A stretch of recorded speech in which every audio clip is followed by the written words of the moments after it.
All right, we are here with the Warpstone Cup Grand Finals. To my right is Turin. We're just barely squeezing into this webcam here. Yeah, it's a little tight. Yeah. We're this is like the old time. This is like Everchosen. This is like Everchosen 1, yeah. Yeah, we're all olden days apartment. We're crammed in your there. college dorm room here. Yeah, seriously, right? And then That's James just next to us, like breathing on us. Yeah, glad to be here, man. It's gonna be a fun day of competition. We got some pretty serious dudes. I'm stoked. It's gonna be fun. We have a pretty fun lineup here for you guys today. So you can see from the bracket, it's gonna be Felkon versus Shidoku to begin with. There's gonna be a pick and ban system here today. So Felkon's gonna pick. He's gonna issue 2 bans on races that Shidoku cannot choose. Then in the next round, Shidoku will then pick and issue 2 more bans. This first round is gonna be a best of 3. Followed by another set of best of 3s. That's going to be TlaxtlanSoothsayer versus FlyingTaco. That should be scrumptious. Yeah, that'll be good. Oh yeah. Followed by a grand final, and that will be whoever wins both of each one of their respective best of 3s will then go on to the grand finals. Today we have 2 keys for the Hunter and the Beast DLC to give away. You know, I know, gonna good stuff. Just make it rain. Yeah, that's good. I like that. Yeah. But it'll be pretty fun. This is going to be a good one here. So it looks like we're going to start on the map of sort of Torgvald. We're going to go to Troll Country and then Iron Sand Desert. That will be our first best of 3 set of maps. And then we'll have a whole set of maps that are different for the best of 5. Quite the time. Yeah, those are pretty good maps. Those maps are all, relatively balanced. And that's one of the things, I know a lot of people kind of, at least on my streams, give me grief for picking the same maps over and over. But as far as like competitive multiplayer goes, there's only a handful of maps that are relatively symmetrical and have good balance. And, you're not going to have one player starting on a hill or one player's like in a forest at the bottom of a gully or something. Right. So I think they're pretty good maps for sure. And I mean, as far as the competition today goes, we have Felkon, we have Soothsayer, we have Shidoku, and then the last player was FlyingTaco. FlyingTaco as well. So yeah, that's going to be some pretty serious competition for sure. I mean, Felkon and perhaps a rematch of the Everchosen, right? Yeah. Felkon and Soothsayer could happen. Seeing them go at it again will be great, especially with the whole new set of units they've got added here with Lizardmen and with the Empire. It should be pretty cool. Yeah. Now, in our first match, we have Felkon. He's going to be going Empire against Shidoku's Dark Elves. Now, Felkon is more known for playing Lizardmen and kind of Dark Elves and factions like that. So I'm curious if he's going to kind of mess around a little bit in his first game, kind of test his opponent, bring some War Wagons, which I don't think we're good. I actually think one of the worst units in the entire game is the Mortar War Wagon. Oh yeah, but I don't think the Hellblaster one. The Hellblaster one's pretty fun. It's not bad. Yeah. It's a little pricey at 1,800 for competitive play, but I mean, I think you can mix it in if you're going to be having like kite builds and trying to pull your opponent apart. And it looks like the players are ready. Okay, I think it's time. Let's go ahead and press this start battle. So this will go ahead and start loading in here. I'm going to open up the giveaway right now. The great giveaway. So you can go ahead and type in !Hunter. That'll pop you into the giveaway. So throughout the whole stream, we'll be doing the giveaway for these 2 keys. At least turn the camera on. at least turn on camera and show Turin. I'm lurking in the shadows, guys. She's here, Anna. Anna is Turin's wife, who's watching in and spouting a lot of anger at me. Nice. Watching from the shadows. Yeah, Sword of Torgvald is a classic map. This one you can see there's a little bit of a gulch in the middle, which is fun. But both players are equidistant to that middle point, so it's kind of fun to see like them rush in there and fight. And it does kind of offer some pretty good line of sight for like handgun play as well. So I think Felkon, though, is probably going to use Demogryph Knights with the Warrior Priest and kind of go for that big hammer style of play. That's how he generally plays. Like with Lizardmen, he uses Horn Ones and Colden Riders and Salons with Light to just buff up these big, just Death Star, just crumping blobs, and they just get down and dirty. Yeah, we've seen him use that in the past. Like Bjorn was Time Warp, really just kind of doing that 1-2 punch on things. Like I believe it was in the Everchosen, we saw him use it against Soothsayer. Was like you said, a massive horde of Cold One Riders just stomping through, using as many buffs as he can to kind of amplify all that action. It's difficult to play against too, because your first instinct, and I play against Felkon all the time, I can tell you from experience that when he comes in with a full blitz, your first instinct is like match fire with fire, right? You're going to want to get the big heavy hitters and go in there, but that's what he really specializes in. So I think one of the better ways to deal with play like that is to kind of stagger and drag them to the mud. So you put some spears, you put another layer of spears behind them, another layers of chaff, and then you finally counterpunch, and you just try and pull him apart rather than trying to just match his all-in blunt force style of play. Right, pretty much let him break upon your shields like a rock. Yeah, exactly. So it looks like we have Empire, Dark Elves. Now this is a matchup that I think historically was better for Dark Elves, who were always a top tier faction. Yeah, I totally agree with you on that. But now it's it's a bit of a new game. The Emperor's New Groove. These guys, are quite a bit stronger, and it looks like Felkon, he's not going to be memeing. As far as the build goes, he's going to be relatively competitive. So you want to take a look at the Empire, the Elves? What do you you know what? Why don't you do the Empire and I'll do the Elves? So here in the front line, it looks like we do have 3 groups of Outriders. So these are the long shot Outriders, the armor piercing variant. And these guys are pretty good against some of the Dark Elf assets. For example, they can shoot pretty well against And really, they're just kind of an asset to help win the Cav game, because they're going to be going after Cold One Riders and those big heavy hitters and the Dark Elf Lords. And, you know, Dark Elves aren't going to bring heavy infantry, so I think Felkon brought these guys just to deal with some of the bigger, heavier threats like Cold One Knights. Right. As far as the Cav game goes, we'll take a look over here, and wow, he's going to be going with a very interesting choice of Knights of the Blazing Sun. I was really expecting him to bring the Demogryph Knights, but nonetheless, Knights of the Blazing Sun, amazing shock damage. And Dark Elf Infantry, for the most part, Sisters of Slaughter, you know, Bleak Swords, Dread Spears, all have pretty terrible armor. Oh, look, there's a cute cat under us. Here, why don't you do... You keep talking, I'll get to the cat. We got ambushed by a cat. Oh, man. Yeah, he's chasing out the cat. Sorry, guys. But yeah, anyways, Knights of the Blazing Sun, very good shock damage against all sorts of Dark Elf Infantry, so I like that pick quite a bit. But you can see there is a cost for all these Cav units. Felkon has invested, you know, most of his money in Knights of the Blazing Sun and heavy hitters. As such, he doesn't have, like, much for infantry. A couple spears, it looks like he has Sigmar Suns here as well. So yeah, it's going to be pretty all in there. Here, sneak back over here. Yeah, he had to chase away the foul beast. I know, man. That guy just snuck up on us. The beast part of the DLC attacked us. He does have Boris Todbringer as well. And Toddy is nice if you want to go with a lore other than life, because you don't have to rely on healing him. He heals himself. So Karl Franz, a bit of a hard hitter, more of a glass cannon. Toddy's a little bit more durable with his eye patch, and really it's just going to come down to Felkon's micro with the Cav. Like, that is a ton of stuff to micro, but if anyone can, and if you watched him live stream, oh, seriously, yeah, he should be able to handle that. But this army has really good strength against Dark Elf Infantry, a little bit light on the infantry side, but nonetheless, the infantry fight should be won by Knights of the Blazing Sun, and ideally, the Outriders are there to deal with the big, you know, Cav threats and counter-skirmish Dark Riders, because if you look at the range of the Outriders, it should be 130 or 140, if I'm not mistaken. It's 130. And they can outrange the Repeater Crossbows. They're a really good counter-skirmishing unit and a good counter-Cav unit. Yeah, because Repeating Crossbows are only 120, right? Yeah, they're 115, if I'm not mistaken. Oh, we'll find out for sure. You are right. 115. Got it. Still got it, champ.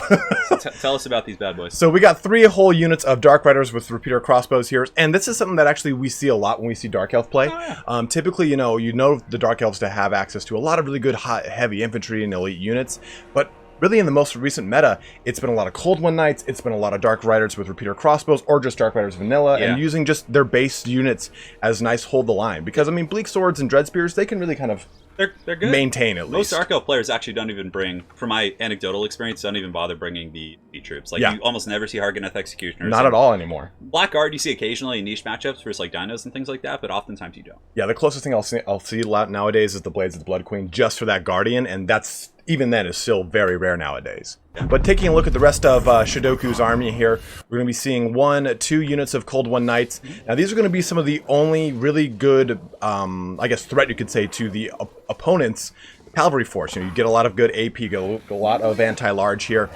They do kind of lose out on stuff like armor. Their charge bonus isn't as great. When you take a look at some of the better shock cav of the Empire, which is kind of interesting. In tabletop, it was not that way. The Cold One Knights were very fearsome. But taking a look across the rest of this battle, we're going to see some Sisters of Slaughter, which are going to mulch through that Empire front line, and that's to be expected here. These guys are just going to, these girls are just going to rip stuff up. They do have a nice little physical resistance as part of their whole dodge package. Low armor, though, so they will get plucked apart by any kind of range play. They have also Murderous Mastery, which is a little bit of a buff on the typical Murderous Prowess that the rest of the Dark Elves get. But these guys are going to be getting this fight underway. We do have Marathi on on her Dark Pegasus. What's here. What's his name, bro? I can't remember. That's okay. Remember how I know the lore? Not really.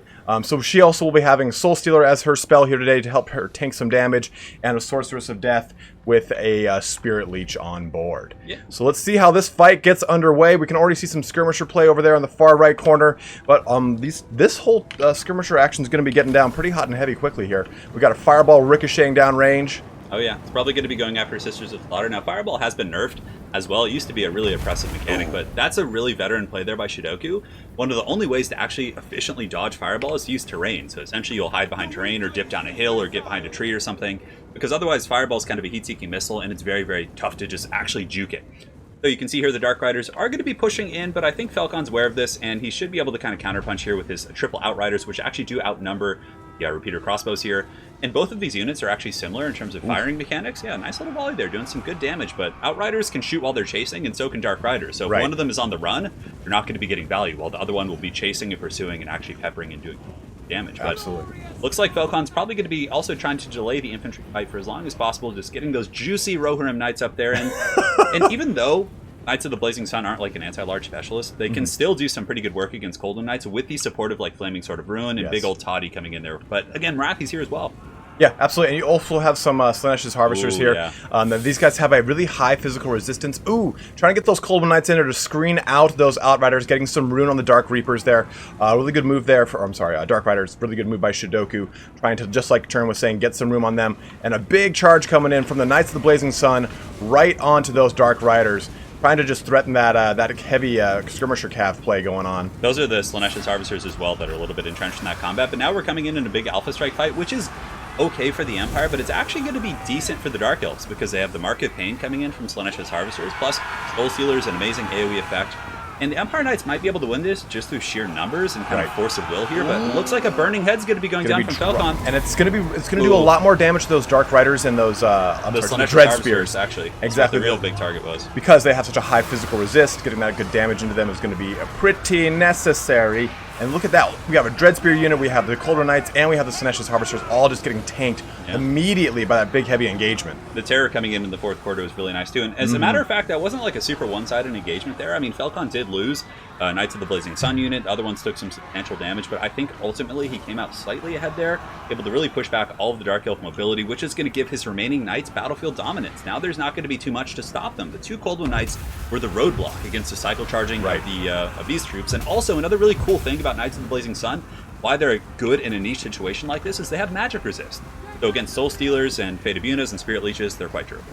Yeah, a nice good 25% magic resistance. So like you just said, the Spirit Leech that did hit onto those Knights of the Blazing Sun is not going to do as much damage to them as it would, say, your Altdorf Griffites or any kind of Demogryph Knights in general. But at the same time here, you can see those Knights of the Blazing Sun trying to get some more action in onto these Bleak Swords, using that massive charge bonus. You have the Outriders. We're going to just pluck off some damage into the Sisters of Slaughter. They're just sitting here. Happily. Yeah, There's nothing really threatening them. It's great. No natural fat on their predators. haunches. They're like the wolves that they released into what was it, Yosemite? Didn't they release a bunch of wolves? Yeah, a bunch bunch of of no predators, so they just run around. Natural gray wolves going all over the place. Just feasting on tourists and things like that. But pretty good charge here. And then, like I said, now that the Coldwood Knights are gone, basically, the Knights of the Blazing Sun can Shrek the remaining infantry, and there's not much mobility left. Although it looks like Felkon may have overextended and given Shidoku a way back into this game. It looks like here Boris is a little bit surrounded. There's Coldwood Riders in front of him. Rathi's all up on his business in the back. And if he doesn't get away here, it's a very, very close situation, but it looks like he's going to get away. He's just barely slipping out there. Squeezing through it. And another again, burning head. Healing's really big here for Toddy as well. Yeah, having that rune thing, the Midland rune thing, which gives him that regeneration that Term was talking about earlier. He's now double back in on this engagement now that he has support here of some Spearmen and some Knights of the Blazing Sun, but he's still caught out. He's still surrounded. That's pretty dangerous. Marathi does have some AP and anti-large here, so she can do quite a bit of damage to Boris's kit, and that's not going to be too fun. So currently the Empire is slightly ahead on the Mouths of Power. They're able to net some really good value early on. However, I think if Toddy were to go down or get chased off the battlefield, that could be a big changing dynamic here for this game. A nice little charge there for sure. Might be able to actually kind of push Toddy out a little bit, but it looks like actually broken now. Is Shidoku going to be able to get Marathi out of this blob and chase him away? That's what 100% needs to happen. Granted, it's still not that easy because Felkon has a huge firing line that's pretty safe and happy. And even if Marathi were to chase Toddy down, they could provide some really good supporting Overwatch fire. Yeah. Just to kind of mention what you talked about earlier, to see how Felkon's micro worked, he took this unit of Blazing Suns that was here, brought them around like this to lance back in. Are you just trying to draw? Yeah. Kind of looks like you're like drawing a little. I would never do anything like that. This is a professional engagement. Yes, it has to happen. It has to happen. And we do see, I won't say Carl Franz, we see Big Boros coming back here. He has rallied the fight, and he's looking to drop right down onto Marathi. Woo! It's a bit of a risky play for sure, but there's not too many supporting Dark Elf elements. I mean, the Sorceress is getting chased off here, and you can see big old Toddy's just on the hunt there. And Marathi is such a good counterpuncher, though, and if she has another Soul Stealer, she might be able to win against Toddy here. It depends on how the Winds of Magic situation is going, but the rest of the fight is so catastrophic for the Dark Elves. You can see they have some Bleak Swords just all haggard and disheveled over there, and there's Empire Knights. They still have a Bright Wizard. The Outriders are in perfect shape, so if Felkon wants to, he can chase things off. That's going to be game one for Felkon there. I think so. It's going to put that scoreboard up 1-0 for Felkon. Go ahead and change that. Yes. Look at you and your fancy technology. Dude, look at that, man, you know? Like caveman. Dude, feel. So taking a look at this post-battle report here, we can really see that the Burning Hand, look at that 25 kills for Little Bright Wizard there. He did a lot of HP damage though as well. For sure, for sure. Especially under those Sinesh's Harvesters. That was the big play. Killing the Harvesters and the supporting Dread Spears just essentially won that cav fight. Absolutely. And that's like we were saying in the pregame analysis. Felkon's playstyle is like these big alpha strikes and just karate chops like Steven Seagal neck breaks, just coming in. He just goes through the whole kitchen snapping everyone's neck. It's quick and fast for sure. So definitely MVPs of this one. Knights of the Blazing Sun, Knights of the Blazing Bro, 109, 81, 39 cool kills. I know. I actually think that in tabletop they weren't. I think Knights Panther were my favorite, but in this game they're just so much more. I mean, they have. Well, we don't even have Knights Panther to compare to, right? Yeah, I know, but I mean, you're not gonna get cool Burning Lance. They're gonna have like leopard skins on them, or panther skins. I mean, panther skins. Just wearing leopard skin. Yeah. Yeah, Knights of the Blazing Sun did pretty good, and it's a cool dual-purpose unit. I mean, they have enough shock damage to hurt Dark Elf Cav, and on top of that, they were really, really good against Dark Elf. So I think with the supporting magic he brought and Outrider Overwatch, that really took apart the Cold One Knights as well, and that's something probably a lot of people watching didn't really notice. It's kind of hard to tell when we're zoomed in the Cav fight, but there was a lot of firepower coming in from off-screen, just tearing apart those supporting Cold One Knights, which are the only counter against the scary Knights. Yeah, they were only able to get 29 total kills off between the two of them. Got the business pretty hard for sure. And the Empire State Troops, that's kind of the old school style of play, just like just use some basic state troops and then win with your cav, win with your supporting elements and your big heavy hitting lords. And Toddy lived too. Could you grow a mustache like that? I don't think I could, man. I mean, because my mustache facial hair though. Yeah, but my mustache is not like impressive like that. It's kind of like scant. Like it's not all right though. It's good it's enough. not a big bushy beard like that. Serious. But if you like shaved your chin now, it would kind of look like you that. want me to have the chops? You want me to have the chops? With the staff? That would be swoot. Come into the next Evertros with an eye patch in? I would do it if I could grow such things, but I can't, unfortunately. Fucking Toddy! That would be great. Let's take a look here at our next map. It looks like they've already kind of switched the map. Yeah, we gotta head over to Troll Country. Sorry about that. Oh, you're fine. So popular. It's Anna. She's like, I'm watching you. Yeah, she's watching. All right. My lovely wife. So it looks like she made me a nice breakfast today. It was awesome. You know who made me a She's great. You know who made me a nice breakfast? Cat. McDonald's.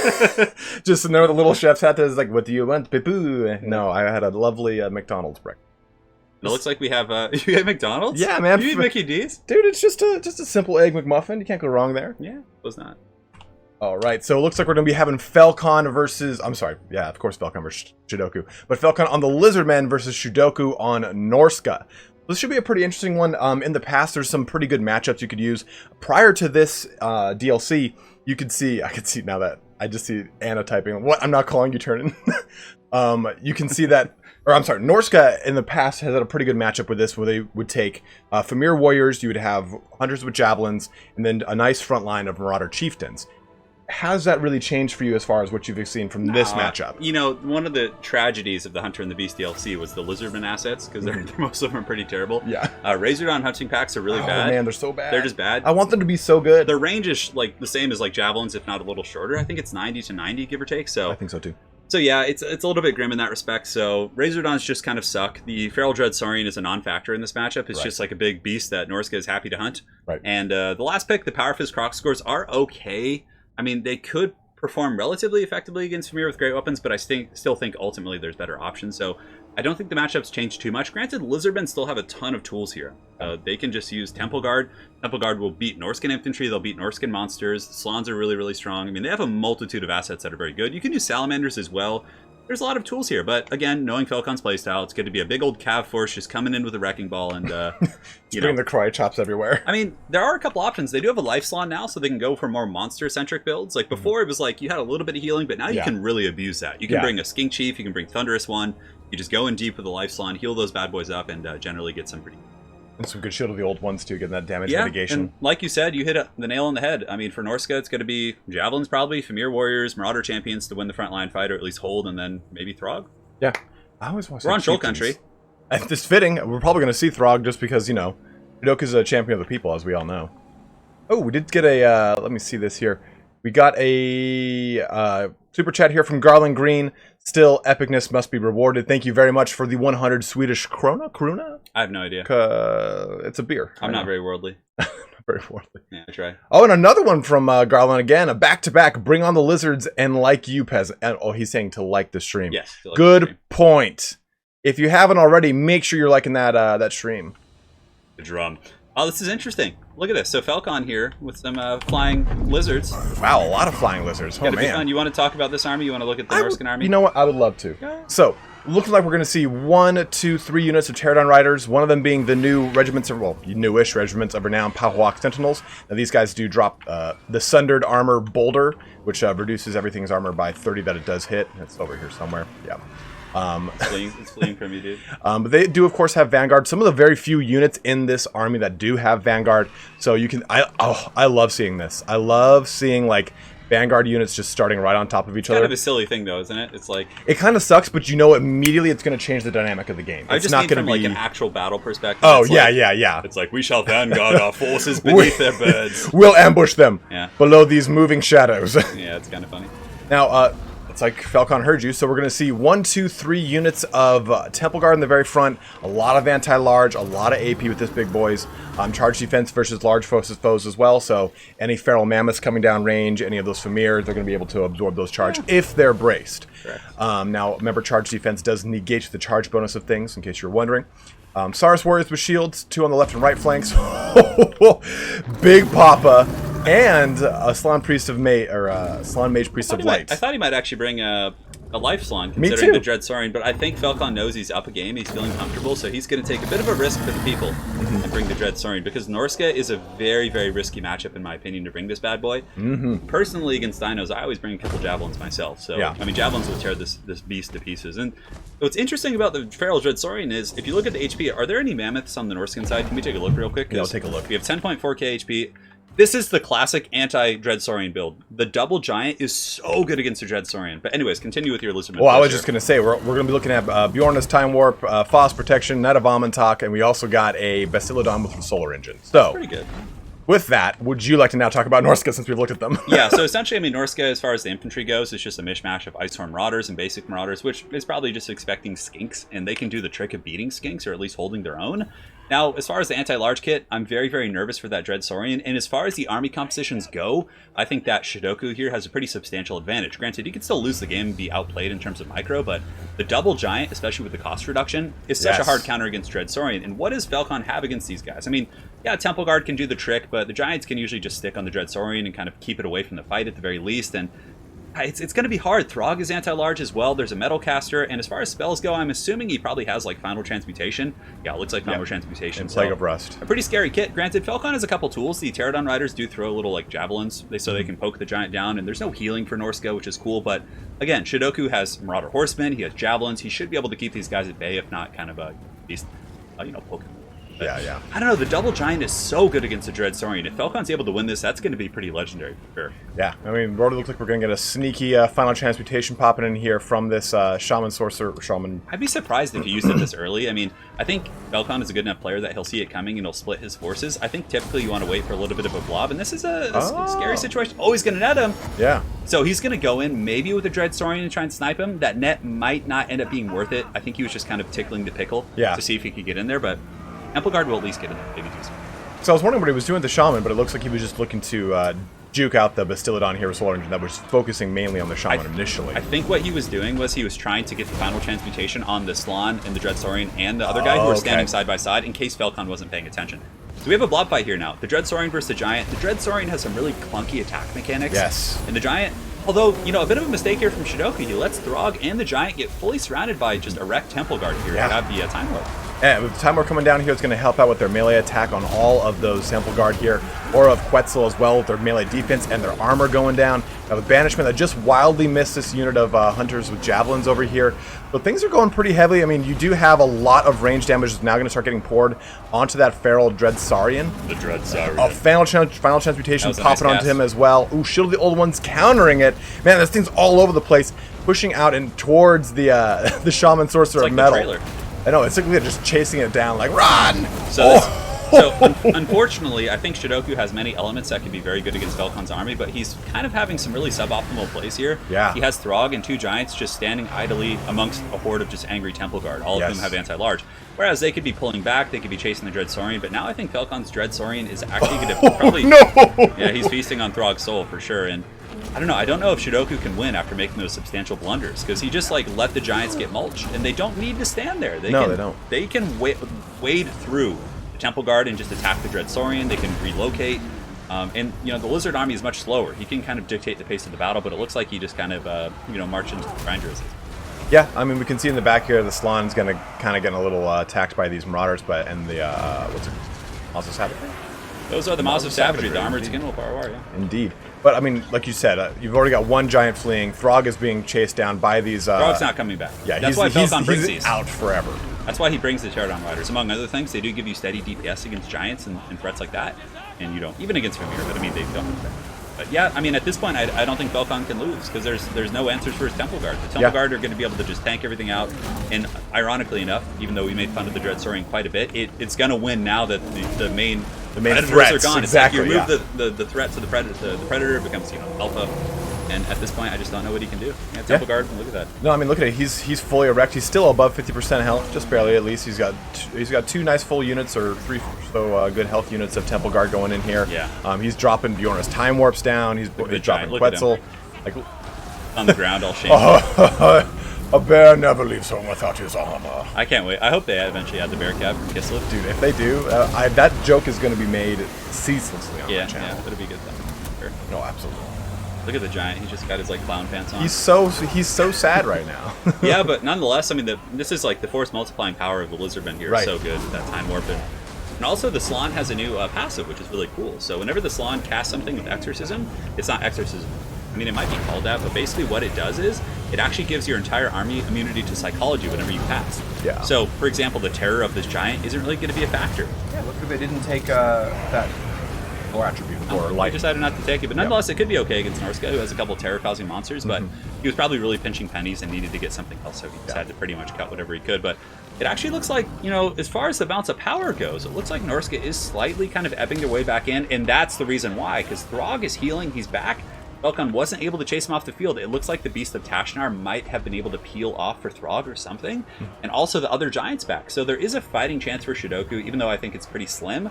I mean, look how much damage that one giant did to that was amongst Temple Guard did to the Trail Dreadsaurian.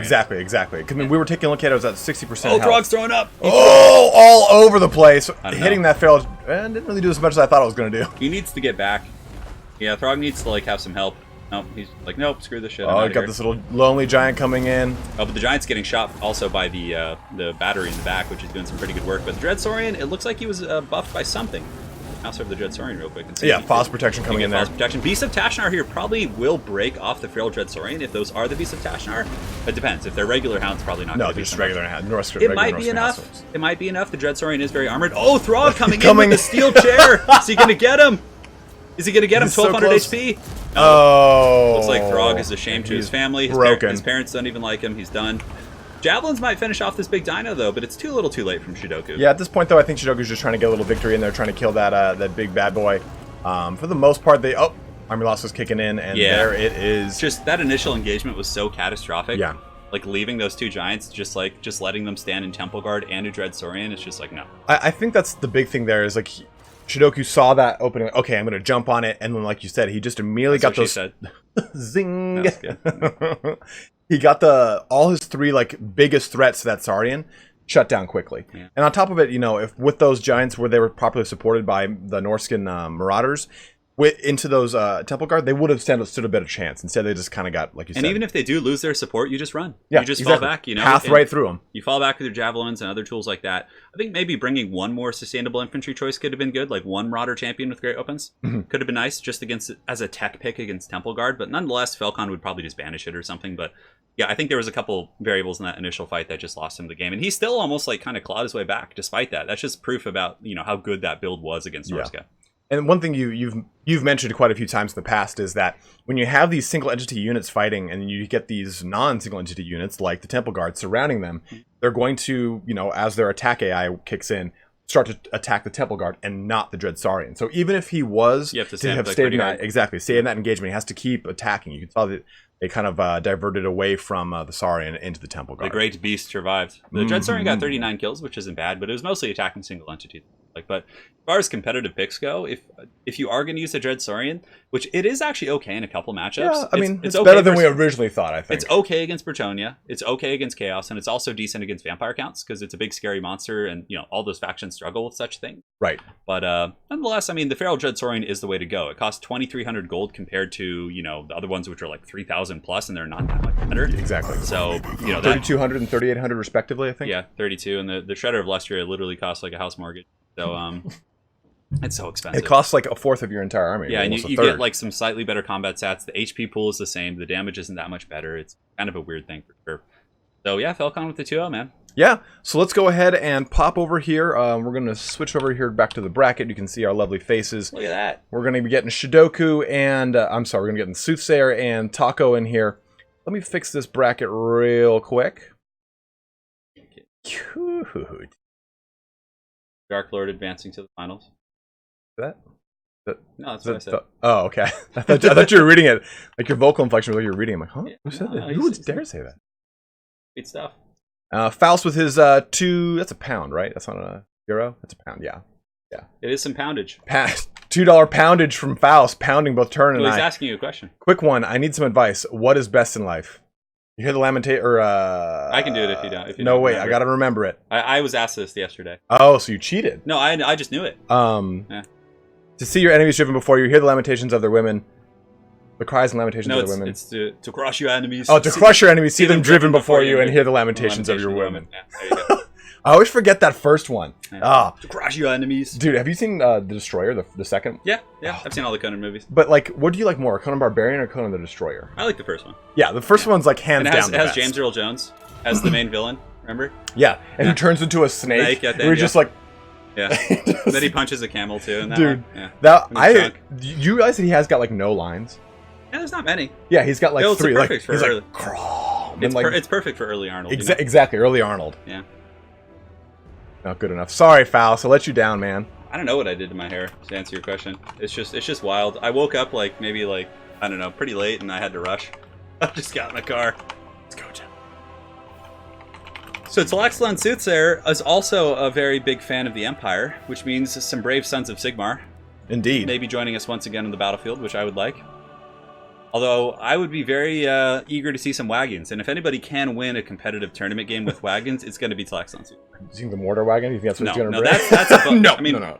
That's just straight up disrespectful. Like, if somebody brought a mortar wagon against me in a tournament, I would be like, I would feel like they didn't respect me, I don't know. We'll see.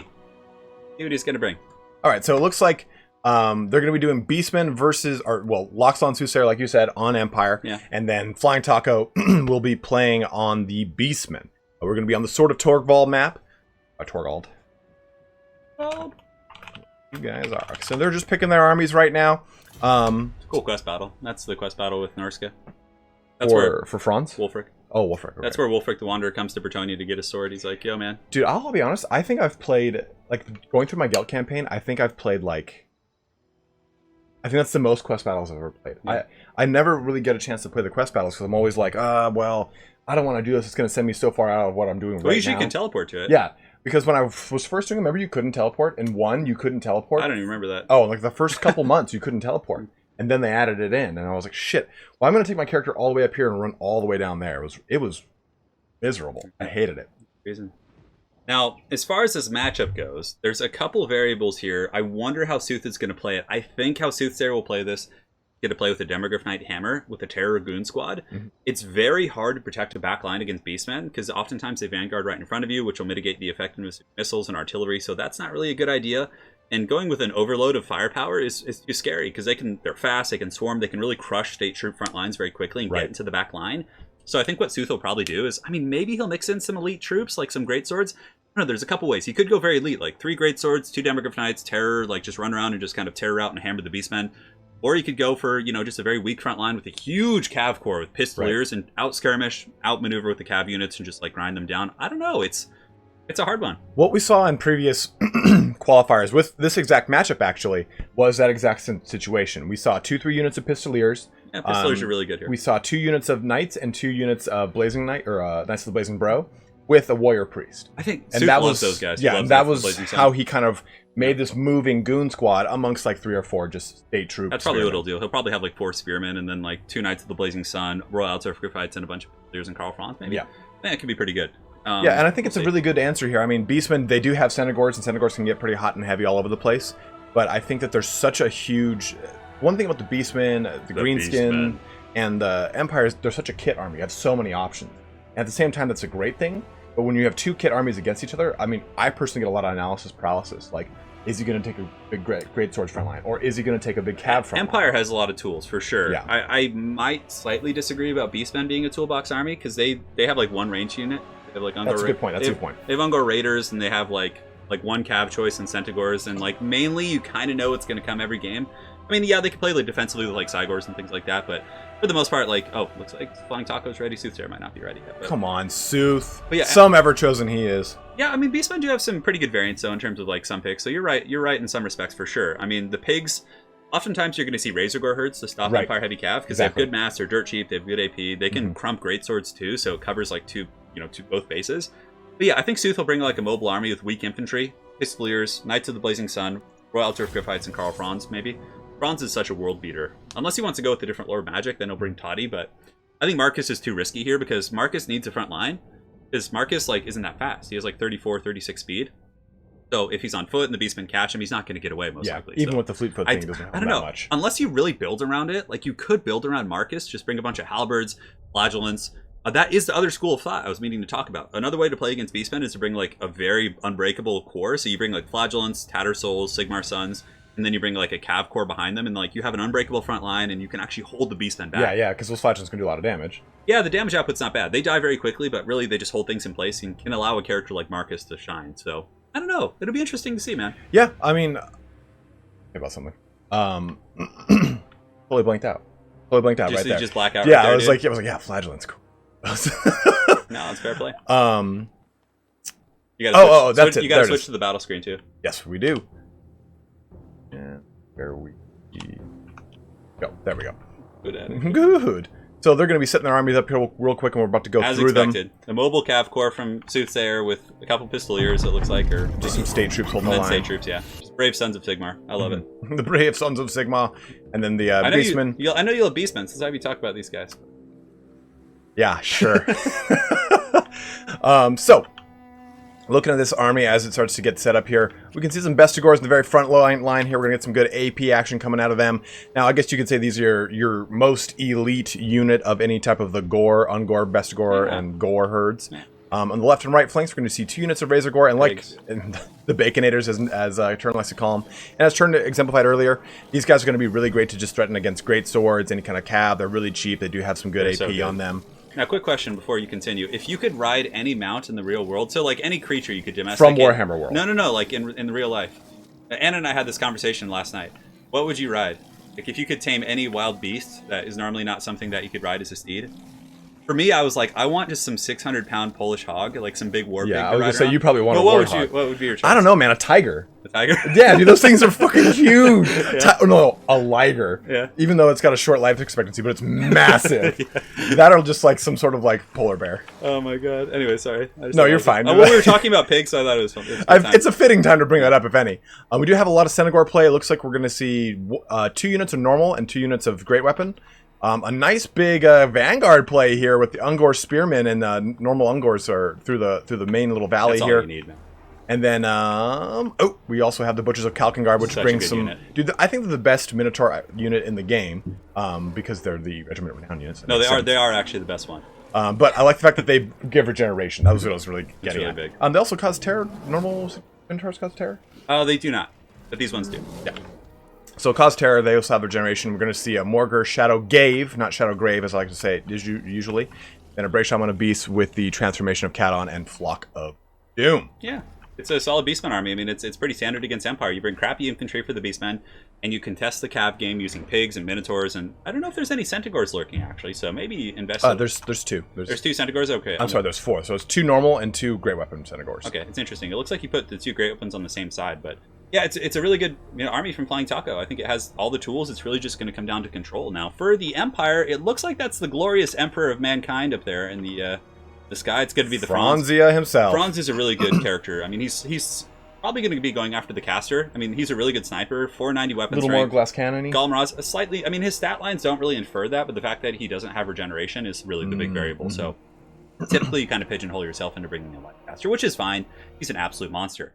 Now, for the rest of the army, it looks like we do have some. Oh no, accidentally. Oh, there we go. Had to switch the names. Oh, okay, you're good. I was like, oh, did it crash? No. So we have spearmen here in the front line. State troops really just going to be fighting Ungors and Chaff. That's why, like, it's not really worth investing in great swords. Probably. I mean, I guess, yeah. It's hard to say. Sometimes you can catch beastmen off guard with that and actually win the infantry fight. But even still, I think Soothsayer probably knows best. So we do have Empire Knights to cycle charge Chaff, Knights of the Blazing Sun, it looks like, to fight some of the bigger troops, and a Warrior Priest who is an absolute world beater. So he has the new and improved Soulstorm, which has a smaller radius, but it does a metric ton of damage against light armor. So if you can force a blob fight against beastmen, pop that on top of Centaurs, you're going to butter that sweet bread, and you're going to be very happy. So that's pretty much it. I mean, it's going to be a cab battle with some skirmishing with pistoliers. It's really really going to be a game of, back and forth. See how that goes, and yeah, we'll do it to it. I'm going to get started, and we are good to go here and now. Also, if you want to update the scoreboard real quick, too. Do that. Done. All good. I know, his name's so big. It's such a powerful name. I know. It carries weight wherever it goes. Always kind of a conundrum with that. There we go. Perfect. All right, all done. We're already getting some fights going off here. Now those are actually, we didn't take a close look though, but those are grenade launchers. Oh, yeah. So grenade launchers are really good against beastmen infantry. So you can see he's just basically just going to be clearing chaff. I mean, look at the damage going off on those guys. Those Ungors just getting sent to the Shadow Realm, and in the meantime, taking those water balloons in the face. So good, and we just have to keep. Franz wants that bread for sure. You can see him looking at that caster. Just eking back and forth, eking back and forth. I love the grenade launcher pick here. It's because they're actually not bad against Centaurs also, because they're lightly armored. So it's kind of a cool dual purpose pick. Granted, pistoliers are a little bit more, are safer. Yes. Oh, but the Empire Knights, look at those couch lances, dude. The outliers with grenade launchers cannot fire whilst moving, correct? I don't believe so. Ooh. Oh, but that's actually a pretty big misplay there from Sooth, which is very uncharacteristic. He over pursues with the Empire Knights, and then gets countercharged by Centaurs and surrounded by spears. So he's probably going to lose these Empire Knights while accruing very little value. And Karl Franz looking to go after the grave here, as you like to call him. Yeah, the Shadow Cave. Not able to make the best contact, but it looks like Sooth is going to be committing more to this fight, pulling in some spears to screen the pigs, and countercharging again with the Empire Knights. So I like that. He might actually end up winning that fight. Yeah, I mean, that's a lot better of a situation than it was in just a second ago. He's bringing Karl Franz in there to help reinforce the situation. Karl Franz is going to be able to help knock apart these Centaurs, and they'll be able to double back over onto the Ungors. Exactly. And then we also have a summon up of a Manticore here dropping down. This is probably going to jump all in on this engagement. We're seeing another unit of Centaurs jumping in. Yeah, the normal unit of Centaurs, not the great weapons, but we're also, take a look at this. Boom, we're seeing these big bad boys coming in. Plenty of charge bonuses and the help of all of the damage mitigation coming in from the Warrior Priest. Reichland Rune Thing has already been tripped off on Karl Franz as well. Centaur's just kind of scurrying out of that fight saying, we ain't going to lose over there. Oh, yeah. And I'll take a breath. You're right there? Yeah. Good. I started to turn blue. So the Empire, of course, as expected, is losing the infantry fight heavily. I mean, they invested in just basic state troops and things like that. Soothsayer needs to win these skirmishes, these kind of periphery battles on the outside. And you can see here, yeah, Sigmar Sons will hold. I mean, they're going to be nice, and they'll accrue some decent value in terms of their own DPS. But yeah, the Cav fight actually went okay over here. He baited out a Manticore summon, which is going to do very little. He also took out some spears and one group of Centaurs. But honestly, as far as trading goes so far, I think FlyingTaco has done a really good job of kind of getting some decent trades. And the Empire is losing more and more value the longer, or the more time that goes by, where Soothsayer isn't kind of pursuing and isolating things with this Cav, the better. Although Beastmen, are one of those factions that do blow their load a little bit early. Sometimes you have the Chaos Spawn summons, you have the Manticore summons, and when they do lose those, it becomes a substantially easier game for the entire. Yeah, absolutely. They lose a lot of momentum quickly. And like you were just saying, but the big thing too here is that we're getting already some summons up here. The Beastmen are starting to just kind of move as a big pack over here. They've shut down another blob. A hooved blob. You love hooves, dude. Dude, I do not like hooves. Imagine cleaning those. Imagine cleaning those things. Dude, imagine me trying to use my mouse with hooves and you just hear the clickety-clack noise over here. And we have a big Alpha Strike fight coming in. The Warrior Priest here popping all of his goodies. The Shield of Faith, Hammer of Sigmar, and the Soulfire. Soulfire dropping down as well. Nice, it hit some Centaurs. It didn't hit a ton of them, but it did pretty well. The Chaos Spawn will be disappearing relatively soon, and this is what Sooth wants. He's getting fights away from the main Beastman blob. while the Beastmen summons are starting to dissipate, he's skirmishing well on the periphery as well. Outriders and grenade launchers are shooting quite happily. Right. Yeah, it seems like this is a game that Soothsayer might be able to slowly drag out with all these summons soon to be disappearing. The Manticore up in the sky is useless, and the Chaos Spawn are useless as well. Take a look at this. Just like you were saying, the Centaurs are getting hit by these grenade launchers. These guys had almost full health, and they're just getting picked apart here. They're just riding through these, just getting Last Samurai all apart.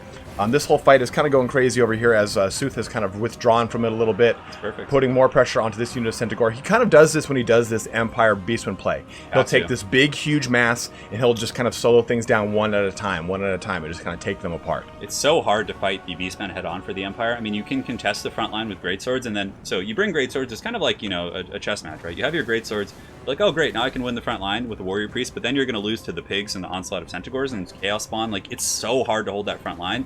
I think the way Sooth is playing, which is kind of an isolationist style of play, of isolating, you know, value, is just so much more efficient. Because Empire Cav typically is better than Beastman Cav. Plus, you have like these mobile, terror-causing, just world beaters like Karl Franz, and it looks like he's committing to a bit of a central fight right now. Yeah, we have a double charge in here. We have the Empire Knights already invested over here, but we have the Knights of the Blazing Sun coming in with Hammer of Sigmar, Shield of Faith dropping on them, helping out that melee attack and damage resistance. Ooh, another Soulfire, Earthblood overcasted onto this blob as well.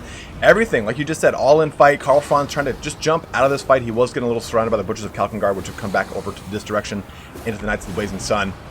Look at this fight. I mean, like I said, the Warrior Priest, okay, well, we've done what we wanted to do over here. We shut down that one unit of Centaurs and to pull out of this engagement. That's what she said. He was able to pull out of that fight, which is quite nice, and more importantly, he baited out the Staff of Corruption Morker. So now there's no more tricks for the Beastmen.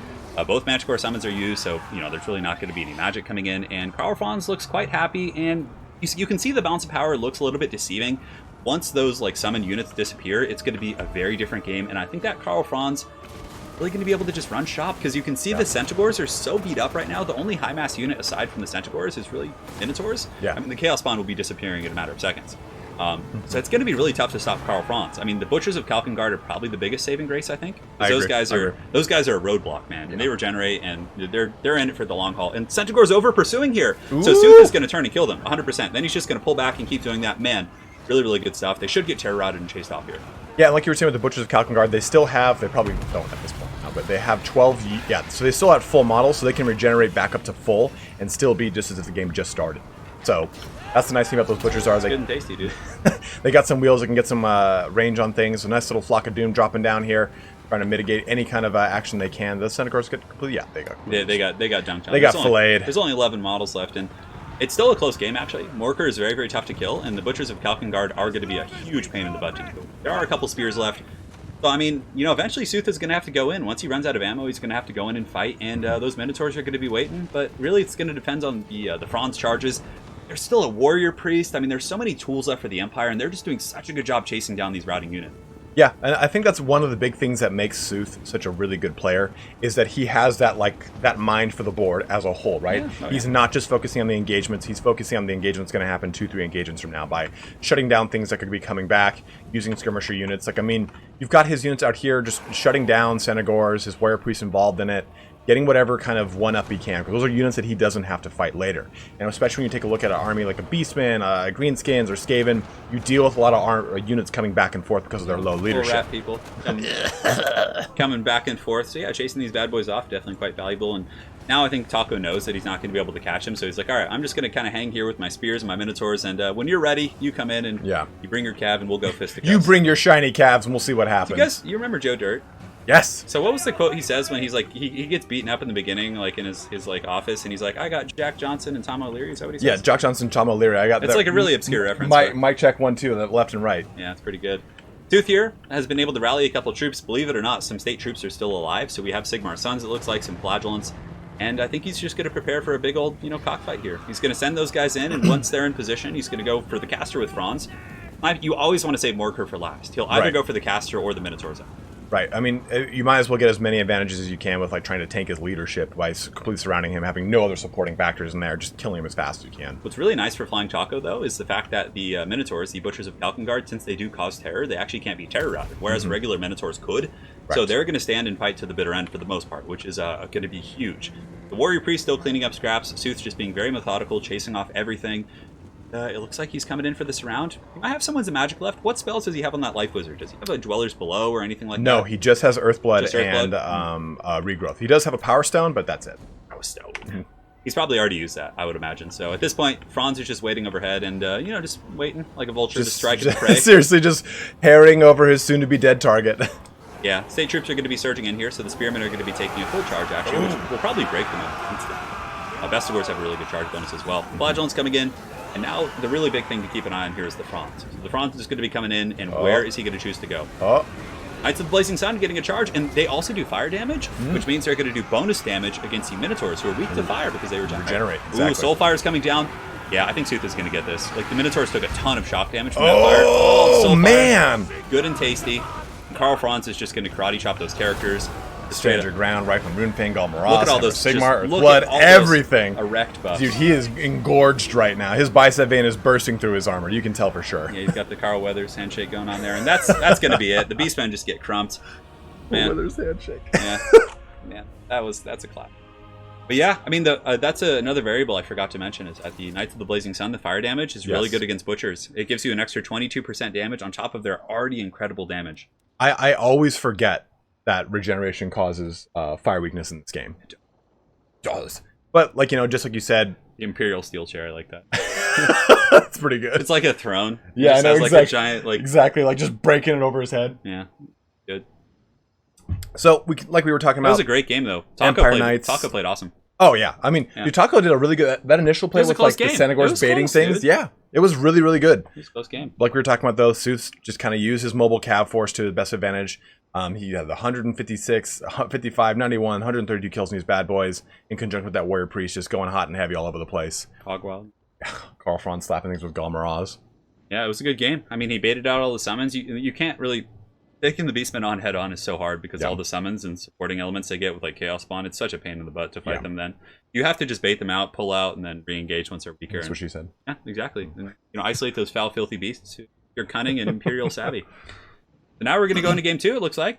Yep. Let's see what they're going to pick and ban. Oh, Tomb Kings versus Dinosaurs. Ooh. That's a classic. A lot of AP options and monsters on both sides. Now, historically, it was kind of a monster mash. You would have the Sphinx of Usach facing off against, you know, big old dinosaurs. But I think, you know, times are changing. Might see some Ushapti Grapos, things like that. Yeah, the Grenadiers did get a metric ton of kills as well. Oh, yeah. I think somebody in chat said they got 200. I didn't see that. Ooh, that's good and tasty. The nation calls. It does, my friends. Fix this. Sweet scoreboard. Get that number 1 up. So 1-0, and this is the second heat here. So this is just kind of to jump over here. You can take a look. Is that we have TlaxtlanSoothsayer versus FlyingTaco in our second heat. Felkon already won the first heat. We pushed on into the finals. So whoever wins, if Soothsayer wins this next game, he will go into the finals against Felkon in an ever-chosen rematch. If FlyingTaco wins this, he has a chance to kind of pull up. It'll be 1-1. This is a best of 3. The finals will be a best of 5. So we'll see what happens here today. We do have a key to give away. So after this heat, we'll give one of those keys away for the Hunter and the Beast DLC. We'll have another one that we'll give away at the end of the stream as well. I want to take a look here real quick. We got another donation from the mighty Fez Walker. Just Fez. saying hot. He just said hot for a hot and lovely $5 donation. He does. Yeah, he's taking it. He always makes that comment on all my videos. It's just hot. That's great. Oh, he's a man of taste. A man of good taste, I would say. Good, yeah. Good. So these guys are they're getting their armies chosen right here. We're on the map of Troll Country. Our next map. It is going to be a lot smaller of a map. Going to be an aggressive map for sure. And we saw that same thing in the last match too, right? They had skirmishers starting right on top of each other. The fight started almost immediately after. Sort of Torgvald's a much bigger map though. Yeah, like comparatively speaking. I mean, Troll Country is very, very small. And I mean, Ushapti Grapos are still valid on this map because they pretty much start in range, which is cool. Right.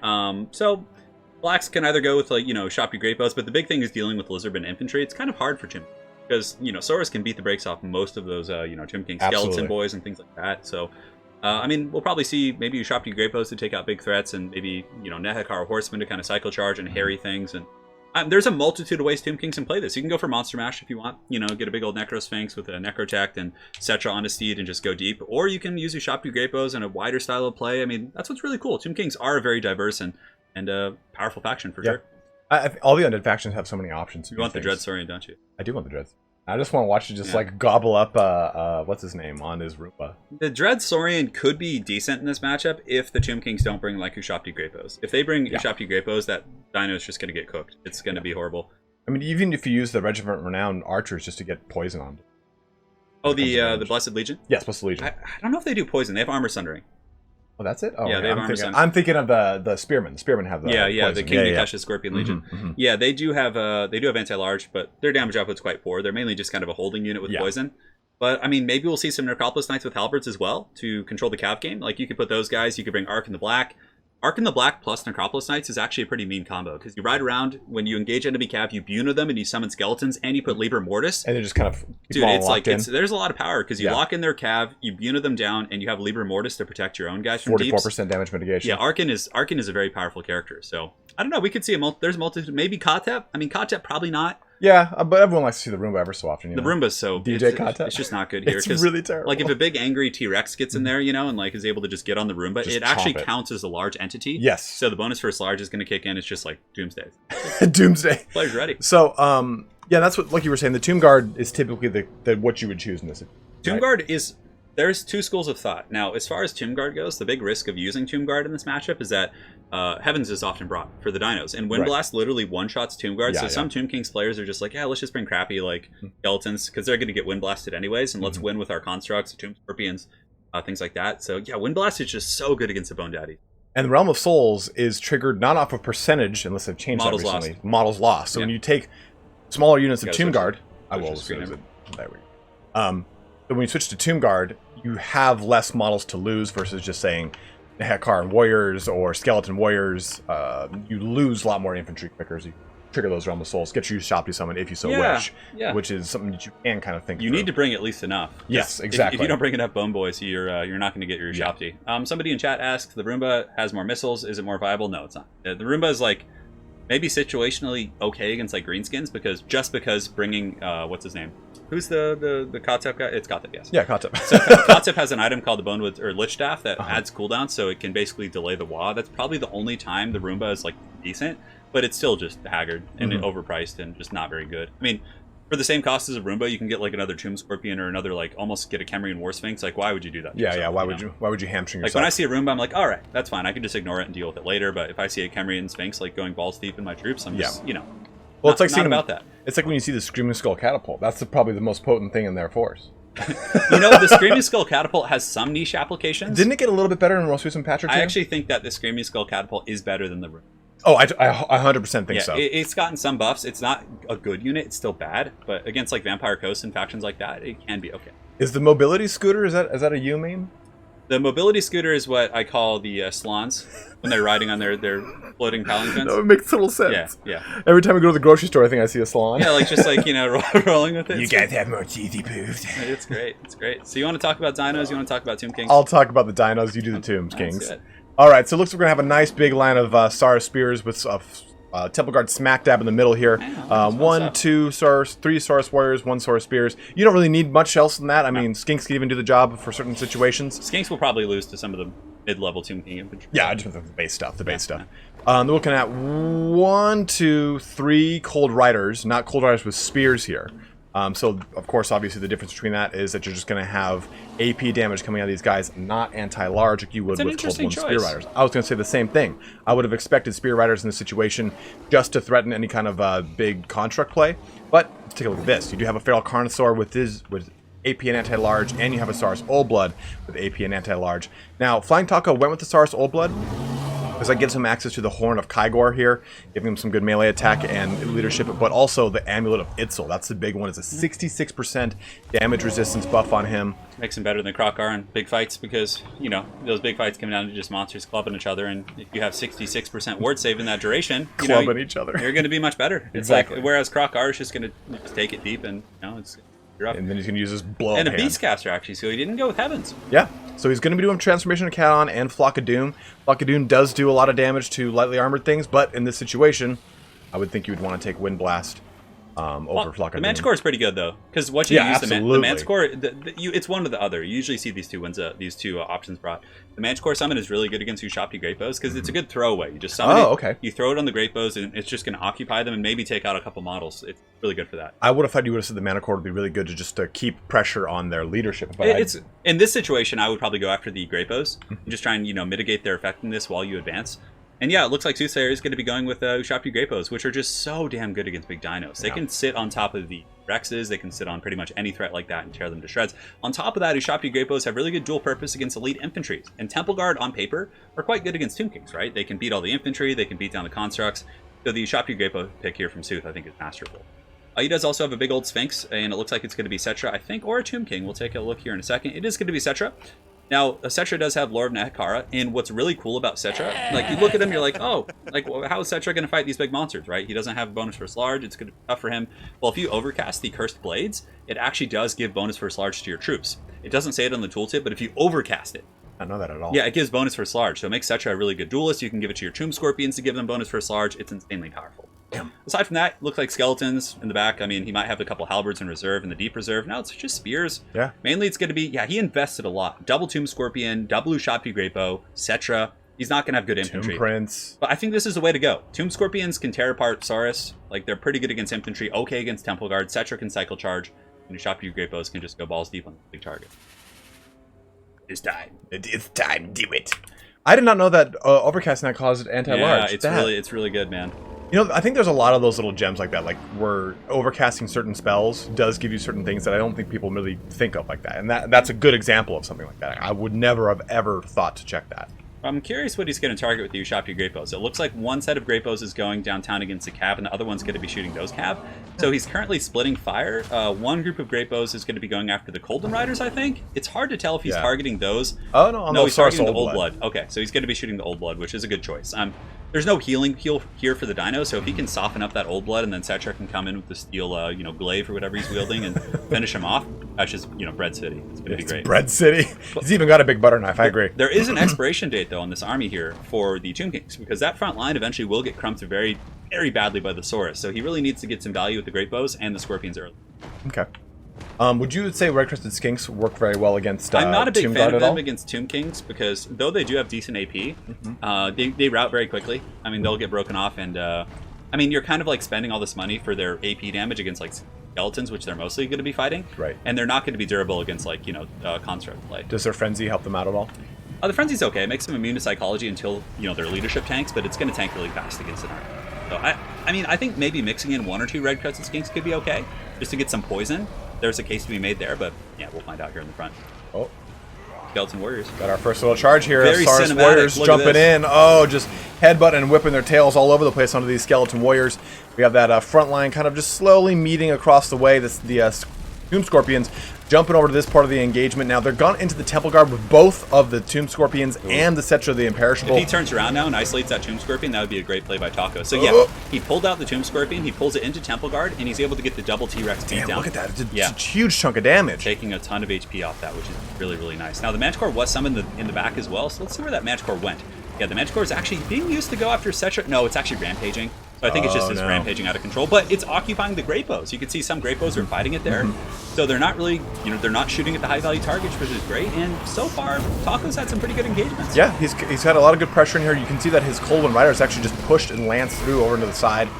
Keeping a lot of pressure over here. Nehekar and Horseman did buckle into this line, but he's kind of doing like a little bit of a 1-2 punch to try and get through this unit of nice spearmen. back there too. It is indeed. Trying to get a little bit of a better view over things.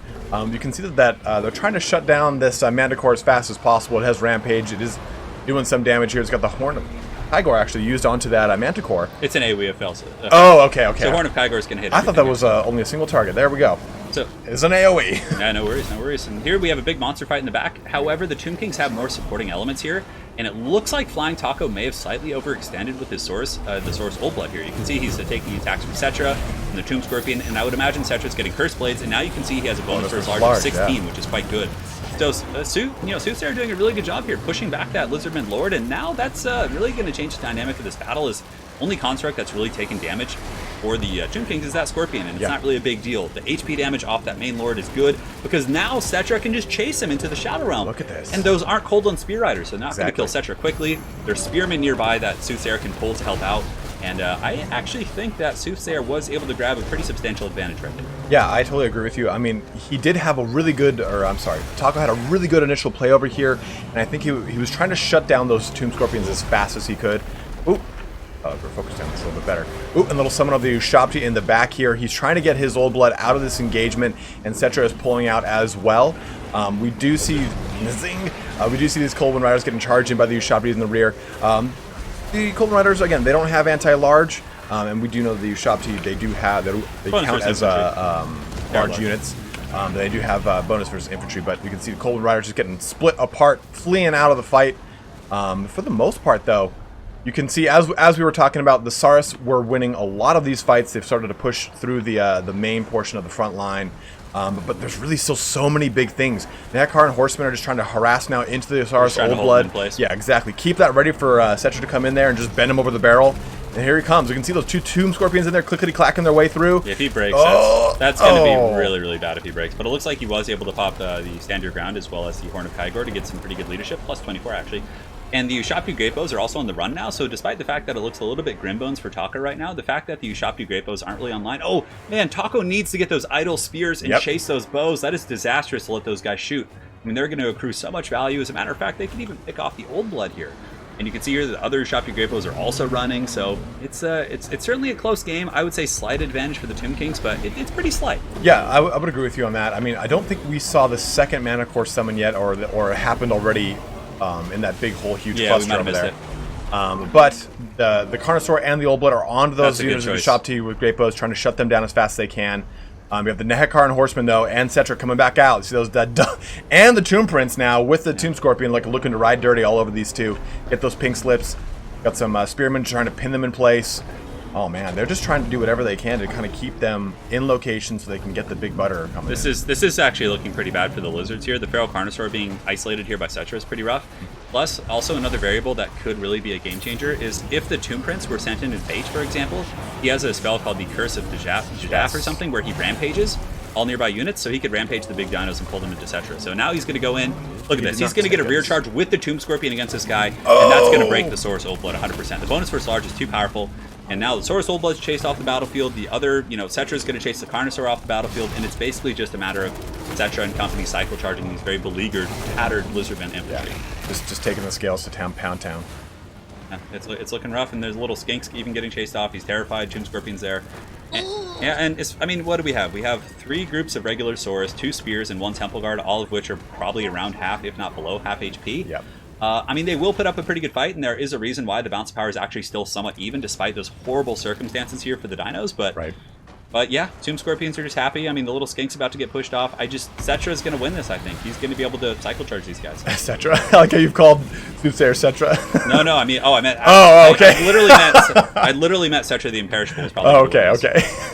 But he is transcended. He is imperishable. Loxlon the imperishable. Yeah, no, he would prefer to be a lizard, though. He always depicts himself as a Slon. Yeah, exactly, right? Yeah. He's Loxlon Soothsayer. Yeah, so Saurus Spears and company are coming up, but like I said, Ushapti Great Bows are still online, so I mean, Sooth 100%. There's no way the Lizards can win.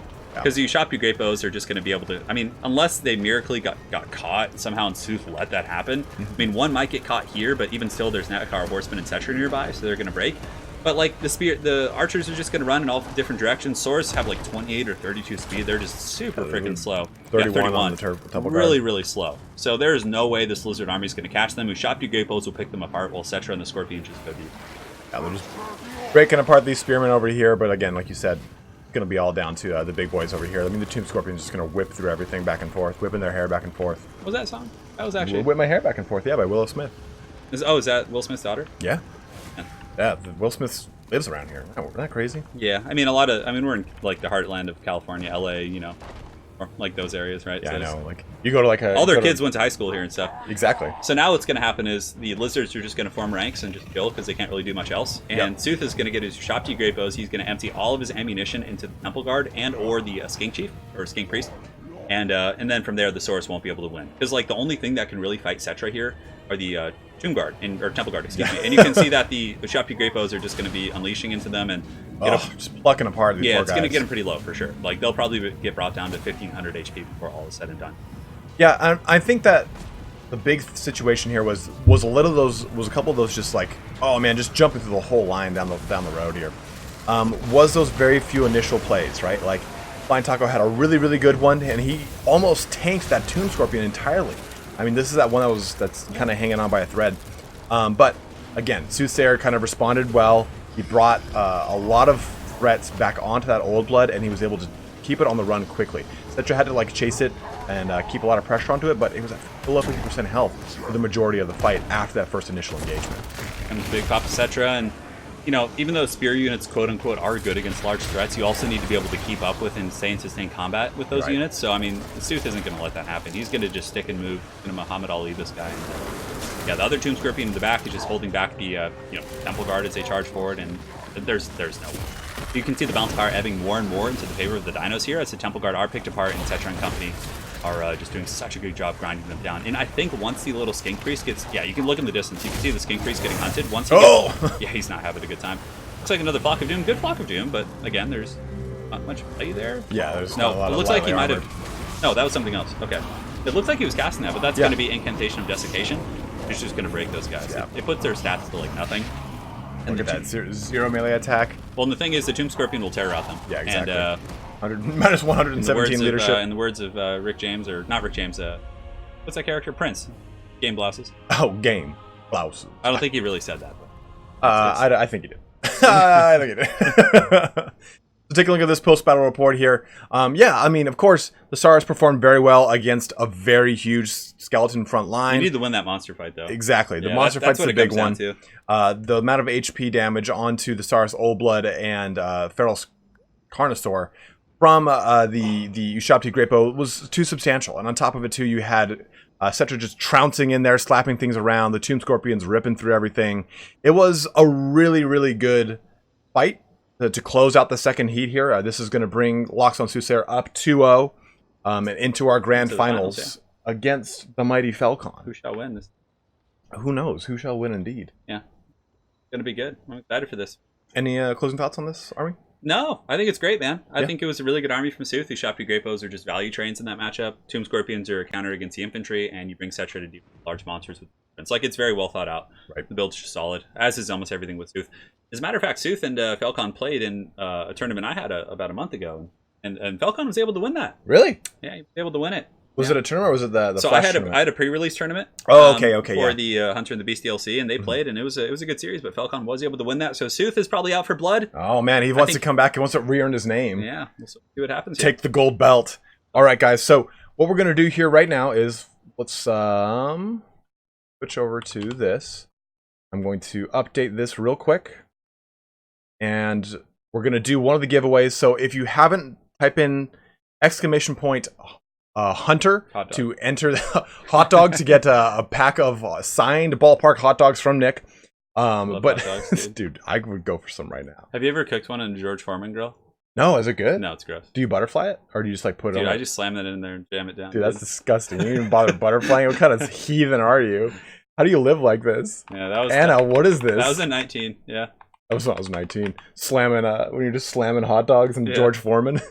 The grossest thing I ever made in a George Foreman grill was I just got it's like hamburger meat, and I just jammed it in a Foreman grill and just like jammed and it became like a. You make it sound like you didn't even open it, like you just pushed it through. It was like a meat stick sandwich, so it was just a stick of hamburger meat like jammed down and crushed in a Foreman grill. Dude, it was so gross. That's probably the most romantic thing I've ever heard you say. I was like, it was like 4 a.m. I was playing World of Warcraft, just like freaking like. Dude, were we playing together at that time? No, I was in Santa Barbara at the time. I don't know if you were still playing at that time. Yeah, I was playing because you were on your Ice Wizard at that time.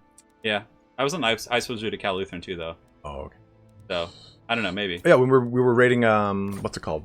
Paul was leading and he was yelling at me. It was one of those 4 a.m. Karazhan was a fun raid. All right, so what we're gonna do here is we're gonna do this giveaway real quick. We're gonna take a real quick break, a little intermission, give our voices a real quick rest here. We're doing the play-by-play with Italian says the color commentary the way it should be. Well, thank you, Taipan. Turn definitely knows the noble house. What? He's of the noble house, dude. You got to read the full title. Oh, of the noble house. Okay, I was like, what noble house? Yeah. I didn't read the whole name. I'm sorry, man. Dov is listen to Dov. As a chef, I am personally attacked by this story. Well, you know what, Dov? And the filthy like hamburger grease just like coming just down the sleeping tray. down, dude. Have you ever sits there for like a month? Have you ever been making eggs and you accidentally drop a little chunk of it and you're like, I'm too hungry to care? And you No, I don't do that. Yeah, well, I've done that. I'm actually Dov. a little bit. Nowadays, I'm more of a germaphobe. Like if that's anything right. touches or like any hints of cross contamination, like nope. Yeah, throw up, burn the kitchen, and I burn the kitchen. Like I drop a piece of bread, like nope, out of here. Like no mercy. There are a few times when I'll pick something up off the floor if it's quick enough. Like what? If it's egg, I've dropped an egg on the floor, like in cooked this house egg. with all the cats and dogs running on. No, never. Like when I was the cat's just licks it. I'm like, oh, is it still good? And I eat it. Like, so let's go ahead and close the giveaway real quick here. Don't do it right. We're going to pick a winner. So what we're going to do is I'm going to press the pick a winner button. You have to join the Discord. You can find a link below. If you want to get involved into the tournament scene, there is a link to the tournament Discord as well. That's where Turn and I, Shetland Apache, a number of the other big tournament people will draw you from. So that's a great way to get involved in the Ever Chosen, Warpstone Cup, stuff like that. But there's a link to our Discord. Join that Discord if you win, or you can join, doesn't matter. But message me on the Discord if you win this giveaway here, and I'll be able to give you your key. Go ahead and pick a winner. It is Mondo Keb. Big Mondo up in here, dude. Big Mondo, bring the Mondo. Oh, let me go ahead and read some of these donations here too. Flying Dutchman said, a little something for the entertainment. Be sure to buy Turn a cold one for co-casting. I did. He's got a cold one of water right to the right of us. A nice bottle of ionized hydration. I know, it's good. I got you 3 of those. I'm going to try it. Shit, it's really good. I'm taking all of them. I'm not leaving any here, bro. Absolutely, they're for you. I'm getting my value. Yeah, I'm getting my worth. Getting my money's worth. And I think we also got another donation here from Rohirrim. Yelt shall ride on his his pimp pony. Oh, that was from the 4th. That was on the 24th. My bad. Never mind. My bad. I'm drunk. Just Flying Dutchman, though? I thought it was another one. There might have been a PayPal one. That's what I thought. All right, we're all good. You're all caught up. So, Mondo, did you respond? If you did not respond, I will be... Nope, it looks like you haven't. I'm going to give you... Oh, don't shut the Mondo down, bro. I got it, dude. If he doesn't respond... The Mondo. What? I'm not going to just let that key fly out to nowhere. Mondo's got to respond. So we're going to give you until 1 minute, or 1 hour, 24 Well, let's set and up a the half. finals lobby. Is it all set up? Yeah, they're all joining in right now. Are they ready to party? Yep. Dude, look at these champions. They're all ready. They're already good to. They're all good to go. I think the first map is so. This next thing is going to be a best of 5. The finals are a best of 5 as always. We're going to be seeing Warpstone Mine, River Amixond, Liangui, Alpine Ridge, and then multiplayer Blue Reach River. Go ahead and set this to Warpstone Mine. Dude, you know it would be really funny to do? Game. What? Like when we're at after What? Whenever What we do have another. What do you want me to do? Whenever we have another Ever Chosen. Okay.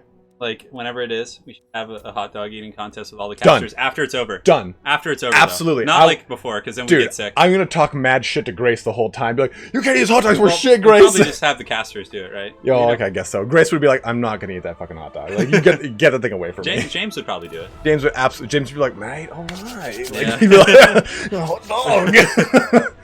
That would be really fun. And they have to be cooked on a Foreman grill. I want it to be the most ridiculous, disgusting thing possible. With hot dogs with mayonnaise. Dude, hot No. dogs dipped No, in a you jar of can't. mayonnaise. You can't have them do mayonnaise because that's like a natural handicap for them. That's a benefit. Oh, because they- I love mayonnaise, dude. No, me too. But I mean, British people they put that in their hair. They love mayonnaise. You know that. Remember you got like sick from eating mayonnaise over there. Yeah, dude, we were at an Everchosen a while back, and there was we went to some like pub like in Horsham, and I ate like and this was like the day before the Everchosen. It was like the night before, and I was served this like chicken sandwich that was so disgusting, and the mayonnaise was like old and rotten. Like you were just sitting in the sun while you were eating it. It tasted funny, dude. Something was wrong, and I was like sick that whole night, and like the next morning before Everchosen, I was so pissed. I was like, God, of course it would be right before. So I went ahead and picked another winner here. Dude, you were so sick. And it looks like it's Flying Dutchman. I couldn't even eat that night. Like, I just you were like you turned. I was all gaunt and shit. Yeah, you turned green. Like Anakin, yeah, you were like, okay, this yeah, matchup. It was gross. Yeah. Flying Dutchman, if you have the DLC, please go ahead and pass it on, and we can pick a new winner here. I want to make sure this goes to someone that doesn't have the DLC. As an Englishman, I do not like mayonnaise. Well, you guys like mayonnaise and cream. I know you that I didn't even know mayonnaise was the thing in the UK, like a stereotype. Me either. But then they're like, "Oh, you want some mayonnaise for that?" I'm like, "No." That, huh? Okay, so Flying Dutchman has the DLC. We're gonna pick a new winner. It is Eduardo Carrere. Eduardo up in here, big Eduardo coming in with the victory. I know. Hopefully he's there though. Hanging out, waiting.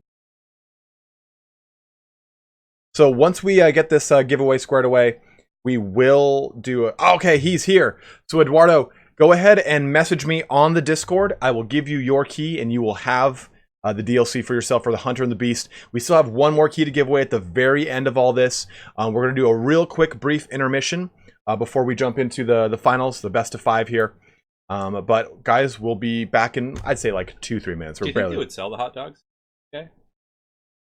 Like ballpark or Hebrew National? Yeah, like those ones. Ballpark, right? Probably, yeah. Yeah. Well, I mean, I'm just like thinking about that. Yeah, you're like a minute. You're like, fuck this thing. I don't even know. Like, I wonder what their like hot dog situations are like because everything's smaller there, so they're probably like like cocktail sausages. You're like fucking just pound. I ate 85 British hot dogs. Dude, we'll be dipping them in water to just slip it in easier. Yeah, dude, just like with the buns and everything, Kobayashi. Kobayashi, that's it. Yeah. Okay, guys, so we'll be right back here, going on a quick little intermission, and we'll be back in like 2-3 minutes.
Okay, and we are back. Everything, I think, is set up. Nope, it's not. So our first matchup is going to be the TlaxtlanSoothsayer on the Dwarfs. The Dawe. The Dawe versus Felkon on the Lizardmen. You want to talk about that matchup while I fix this bracket over here? Yeah, no problem. So Felkon, of course, is a Lizardman main, and I do think Lizards actually have some pretty good cost-effective options against the Dwarfs. Of course, with the DLC that came out, Prophet and Warlock, they got the red-crested skinks, who, of course, are a very cost-effective AP option. Granted, they do die very quickly themselves, even against like Longbeards and blasting charges and things like that. So, but yeah, it should be a good matchup. I think before the Hunter and the Beast DLC, or not that Beast, the Prophet and the Warlock, I think it was a pretty rough matchup for the Dinos back in the day. Dwarves had so many good tools against their big armored threats, right? Now I think it's going to be a much better matchup. And yeah, I mean, Gotrek and Felix is something we could see here. I don't know if Soothsayer has that, but of course the Dwarves do have access to that. So if he wants to bring... I actually think it's a really nasty combo. What you do is you bring Gotrek, you bring Felix, and then you bring like Thorgrim or something like that. You have this meaty just wall of characters. Because like... Dwarves are already super hard to kill, right? Like incredibly difficult. But if you have Felix just jamming up those sweet heals, dude, he heals all characters. Yeah, he's really strong. So it kind of like, you know, gives the dwarves some other playstyles. But typically speaking, what you're going to see is a very spread out dwarf line with cheaper infantry, layers and layers, thunders, and cannon support to really kind of drag down the Colden Riders and troops like that. So yeah, we'll see. Yeah. We will see. We will see. Indeed. I actually, have you done a lot of like Gotrek and Felix play? Like, have you played with them? They're really good. They're really good. Dude, I love their special abilities and everything. Like the ability to heal, their ability to like kind of shore up each other's gaps. All those like is it armor or melee defense? It's melee defense and ward save. It depends on it depends on whether or not it's a helping hand or if it's Gotrek's Doom. Gotrek's Doom gives him melee attack and then ward save, I think. Yeah. And then helping hand gives melee defense and ward save. That's it. On those two. Yeah. And plus, the Blood Oath is the one that heals characters nearby, which is so good. Like, dude, it's so strong. Looks like they're ready. We're good to go. But yeah, you can heal up characters. Yeah, dwarves can heal now, but the dwarves can't heal the units, but they can heal the characters. Right. So like, if you have like a Thane and Felix and you know whoever you choose for your lord, you can actually heal them by having them close together, which is really cost effective. So maybe like we'll see like a wild Thorgrim Death Star. Maybe we're going to be seeing Thorgrim on his big old throne of the gods. We're going to see Felix. We're going to see And you know what's actually a cool combo is maybe using an ethereal clan Angrand Lord. Oh, and to be able to heal them too. Yeah, heal them. I don't know how good that could be, but I mean, that'd be pretty cool. That would be fun. And maybe he's going to come in with like hammers and like a very elite army with a couple throwing axes like Althar's Raiders to just pepper things down, or troll hammers. Like, it's really cool what just a simple addition of a character like Felix can really do for the Dawi. Yeah, because the only other healing they have is from Bugman's Ranger's passive regeneration ability, right? Like that's the only other. I don't think there's anything else I can heal in the roster off the top of my head. But it looks like it does not. I'm not seeing Gotrek and Felix, so maybe. Damn it! No. Damn it! Well, it's probably because for one, with a map like this, it might not be a good choice. Like simply, it might just be theory crafting and just tinfoil hat stuff I'm talking about here. But I think it could be okay. But you want to talk about dwarves or lizards? You know what? I know you love the Dawi. I'll let you talk about them. Dwarves are the best. I know. So I'm going to talk about the lizardmen. They won the War of the Beard. They're just absolute champs. Guys, we're going to be shutting down the stream here today. Turn has gotten a little too drunk on water, and he's hog wild right now. Dude, the Rippy Ds are in the house Felkon here. Loves these things. Yeah, they're... Dude, remember that during the Everchosen, Felkon had that massive flying air force of Ripperdactyls? He did. So, taking a look here, we do have 2 Pterodon Riders, it looks like. And then some Ripperdactyls, not the Regiment Renown version, just the standard version. Oh, no, 2 of them. Well, the RORs have bonus versus large, so they're kind of. They're pointless against dwarves, kind of comparatively speaking. These ones have a bonus versus infantry. Yeah, and they do have Frenzy, quite a lot of weapon strength and AP, so these guys can do quite a lot of terror from the skies. Pterodon Riders, again, you do have the center armor from the Pahawk Sentinels, which will be really nice against the high armor army of the dwarfs. We're going to be seeing a skink cohort, 1, 2, 3, 4, 5 units of Sars Warriors with shields. They do okay. And then 2 more units of skink, or maybe that's just the third one you move over. Skink bastard. Yeah, little skink. So 4 total units of skink cohorts, which will be nice because they're quick, they're mobile. They can help to get around and put pressure on the back line. Any kind of thunderers, any kind of artillery play, they can at least try to harass that while the whole entire source front line is engaged with the dwarf front line. As far as Legion... Big Daddy Gorok here. Now, he's actually not bad here. No, he's very good. I mean, he's got Mace of Ulamok here, which actually makes him quite a bit of a powerhouse when it comes to damage. Quite a lot of burst from him, 40% AP and weapon strength, as well as a nice increase to his melee attack. In addition to, you're going to be seeing, there it is, Rock of Itza, giving him a 44%. Gorok Johnson. Dude, Gorok L. Johnson, man. No, just Gorok Johnson. Like Dwayne Johnson, The Rock. Dwayne The Rock, Gorok Johnson. Yeah. just bringing in and just going rampage mode on full everything. He also gets a nice little bit of physical resistance at 15% and expert charge defense, which is not going to be as awesome really here, but it's a cool thing that he does have. As far as caster, I think we saw beasts. Yeah, so we're going to see transformation of Kedon and that. It's a Magic Core Summon and then the Flock of Doom. Oh, it's Amber Spear. Amber Spear. Yeah, Amber Spear is really good against dwarves. That'll be good in this situation. I was like, fuck, shoot them from the side, it can like cake out a group of Iron seriously, breakers. Yeah, you can see a whole. You see that on a couple of replays on both of our channels, I'm sure, of just like one shot right through, just destroys it. So, you want to talk about some dwarvies? Yeah, and it's just kind of some final thoughts on that Lizardman army. I think it's those Ripperdactyls are going to be the big AP source. So I think if Soothsayer can shut those Ripperdactyls down somehow with his Thunders, like he'll be in relatively good shape. There's not a ton of AP aside from that. And Garrock Johnson is also a good choice because he's a relatively small target, and I think he has silver shields. Yeah, he does. So focus firing him with like Thunders isn't going to be the most common. But yeah, as far as the Dwarf army goes, it looks like we do have a glorious hill camping position. We have a whole battle line of Thunders. This is like standard Dwarf play. You have layers, you just have a big gun line, and you just get your value that way. 4 Thunders, Ulthar's Raiders to mark things with Ulthar. Of course, it makes them a little bit weaker to missile play. The front looks like Longbeards and Miners and with blasting charges against Skinks and things like that. Dual cannons on the high ground to deal with large threats. But of course, Felkon knows this. That's why he doesn't have too many big threats in his army. But the cannons, if used effectively, can really do some good damage against the Pterodon Rider. Or the Ripperdactyls, which he should be focusing for sure up at this game. You know, the one thing this Dwarf army does lack, though, is like infantry killing power. I mean, Thunders are not going to be the most efficient against shielded Saurus. So the Longbeards are going to have their work cut out for him. And who do we have as the Lord there? If you could mouse over that real quick. Sure. I believe it's a Rune Lord. So he does have Rune of Wrath and Ruin, which doesn't do damage anymore. So you can't actually rely on that to deal with infantry. Like, Dwarves used to just bring, like, double Runesmith or double Rune Lord or whatever, Rune Lord and Runesmith. To deal steady damage to infantry. But now it just slows, like, really heavily. So it's certainly going to be changing the dynamic of this game for sure. Absolutely. It's pretty interesting to see how things have gone. Have shift, right? You never used to see Knights of the Blazing Sun. You never used to really see. I think they've always been pretty good. But I think in the earlier form of like the Empire meta, you didn't see them as much as you saw maybe the Demogryph Knights, because they had like a more direct, I guess you could say, use. Like if you look at the Knights of the Blazing Sun, you're looking at charge bonuses, you're looking at magic defense, you're looking at flaming attacks, which are great. But I think that for people just getting to the game, they don't see that right off. It's more matchup specific, yeah. Exactly, right? Like you see a Demogryph Knight Halberd, oh, AP, anti-large, okay, this is what I'm going to choose. I think Longbeards have transitioned, right? It used to be Longbeards with hammers, or Hammerers. Honestly, used to be a little bit more popular in the Dwarf matchup. I don't think Hammers were ever good. Like, Hammers have always been like a Maybe I'm thinking of Warhammer 1 then. Yeah, maybe way back then, but I think Hammers have always been a little bit weak, unfortunately. Cannon Fire's coming in, and it looks like there is a Gyrocopter, a wild Gyrocopter pick on the far side, which is nice because it gives the Dwarves something to chase threats off with, right? If the Gyrocopter, and even if the Ripperdactyls are chasing that Gyrocopter, that proud Jawi pilot, that hero of the Dwarven Empire, can just like circle and fly and like, you know, pull him through gunfire, which is really cool. I like that Gyrocopter pick. I think it's a really cool niche. Yeah, and you can see here the Skink cohorts, like I was saying, they're already trying to kind of get a little bit of a flanking maneuver going on the far right side of TlaxtlanSoothsayer's formation here. Thunder has already get some shots into them, but really he's already got the cannons, like you were saying, right onto the Ripperdactyls, trying to get some shots on them.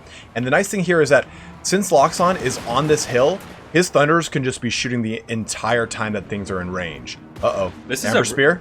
Yeah, it looks like, no, it's not going to be Amber Spear. It's the Rune of Wrath and Ruin. I think the Enmarked Balthar. Oh, there is Amber Spear. Boom, right down the breath of those Longbeards. Oh, that was good. I was looking at the source. Nice catch there. Oh, man, that was brutal. Here, the Longbeards are going to be jumping in. Very, very good Amber Spear cast. But this is also a very tough match here for the Dwarves. Or not for the Dwarves. A tough map for the Lizards is what I meant to say. Because if you zoom up and take a look, there's actually two little kind of ravines. And those actually, you can't pass through those. Those little like choke points right there. You can't move infantry through those. So you have to like walk in that choke right there. The Ripperdactyls, in the meantime, jumping in the back line. It looks like a Ripperdactyl has jumped on each group of Dwarven Thunders. However, the Slayers coming to fulfill their oaths against these foul Pterodactyls. Going to be charging down here and should be able to force them back. But pretty nice shock damage from Felkon, and the front line is getting crumped as well with that really nice Amber Spear we saw earlier. Yeah, I mean, that thing, if you can get it down the breath of something, it does so much damage so fast. I get a Mana Core right into the back line here, onto both these Thunderers and this Great Cannon here, trying to pull as much distraction into them and pull them off of their targets as they can. You still have the Gyrocopter bombing onto the Skinks in the back line here that have tried to kind of sneak around and everything, but the Thunderers, they have their work cut out for them, just like you were saying earlier, focusing onto these Ripperdactyls who have their new target, just trouncing right upon this Rune Lord. Oh, nope, never mind. Yeah, one of them just got caught. The Rune Lord is, probably not a great choice anyways till the late game, but the Dragonback Slayers, what really sucks for those guys is they've actually had to been fighting in the front line. Like, the Dwarven front line faltered so hard that, like, now the Lizards are just at the gates, and they're surging into the back line. Ripperdactyls are all over the place. Granted, Rippers are very, squishy, yet expensive units, right? Like, each of those guys costs like 1,000 plus, so if you lose those guys, that's going to be really nice. Plus, there's also a bit of a false inflation, because Felkon does actually have 2 Manticores on the battlefield right now. So once those guys are kind of dealt with, it may give the Dwarves an opportunity to stabilize. But so far, it looks like the Lizards are putting some pretty good pressure. But the Dwarves have also forced them into a pit fight against Slayers. And look at the Thunderers falling back up the hill there. Gonna get a new firing position. Both of these units going to be able to turn back and shoot down. That's going to be good and tasty. Into all these flying bat-winged creatures. What about Gorok Johnson with you? Where is he? Oh, there he is. He's just murking his way through stuff. I haven't seen his attack animations. Do you have any really cool ones? Well, there's one where he just throws a whole skyscraper at someone. Oh, he just shield bash that guy. He just uses his shield. He does like the 300 shield bash, the cross chest, like just epic one. Yeah, oh, Gorok has his eyes set upon that Rune Lord. Yeah, and I mean, Gorok isn't going to be super great at catching people in general, but against Dwarves, he's certainly going to be probably faster. 34 speed. And 32. So he's slightly faster, but with good micro, Sooth should be able to kind of juke there. And the Gyrocopters could actually run interference if they want to and slam in. But if we look at the back, the Dwarves, the backline's kind of in shambles a little bit. But Sooth, of course, is very tenacious, and he is pushing back these Pterodon riders, or Ripperdactyl riders here. Yeah, man, Felkon, of course, just as tenacious, really pushing very effectively. Did not see that the cohort Sotek was on That's the a nice board. pick. Yeah. And how many kills have they gotten? Let's look here. Looks like they've gotten 39 kills, which isn't bad. Yeah, the bounce fire is really even. I would say it's a pretty close game for sure. Yeah, I think that they the both... The cannons going offline sucks. Yeah, that's going to be a huge force gator now for the Dwarfs here. There was a lot of really good initial play right there, right? Like, you had Felkon trying to sweep around with the Skinks. Then you had the response to that by shooting them down with Thunderers and getting the Gyrocopter on them. You had a really good Amber Spear that, like you were saying, really just crumped that front line. It made that front line so much easier to falter for the Lizardmen to push through. And you still have these 2 units of SARS. They're pretty beat up. Well, this one mainly, more so than this one. You have this one over here. And they're just kind of rampaging through things. They're fighting against Longbeards over here. Miners mostly, actually. Yeah, Miners over here as well. They're taking apart this cannon crew.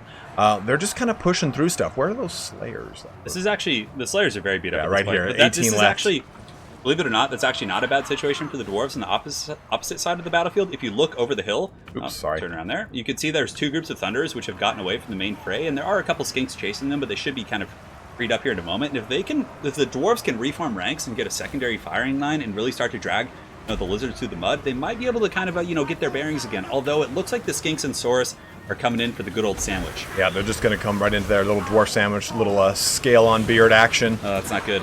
Ooh. That's pretty rough for the Dwarf Infantry. There is a Gyrocopter and kind of Overwatch support. Some Miners coming in, but Dwayne Gorok Johnson, it's going to be really tough to Look take at him. down. He's still chasing things, man. I think a Rune of Wrath and Rune may have been used on him to kind of slow him down. A little bit. Yeah, because if he catches that guy, he'll bully him very hard. Yeah, for sure. He'll pop the Mace of Ulamog. He'll get that 40% buff to his AP and his weapon strength, and he'll just start taking the beard. It's a close game though. The Dwarves actually able to stabilize that pocket, which is really good for them.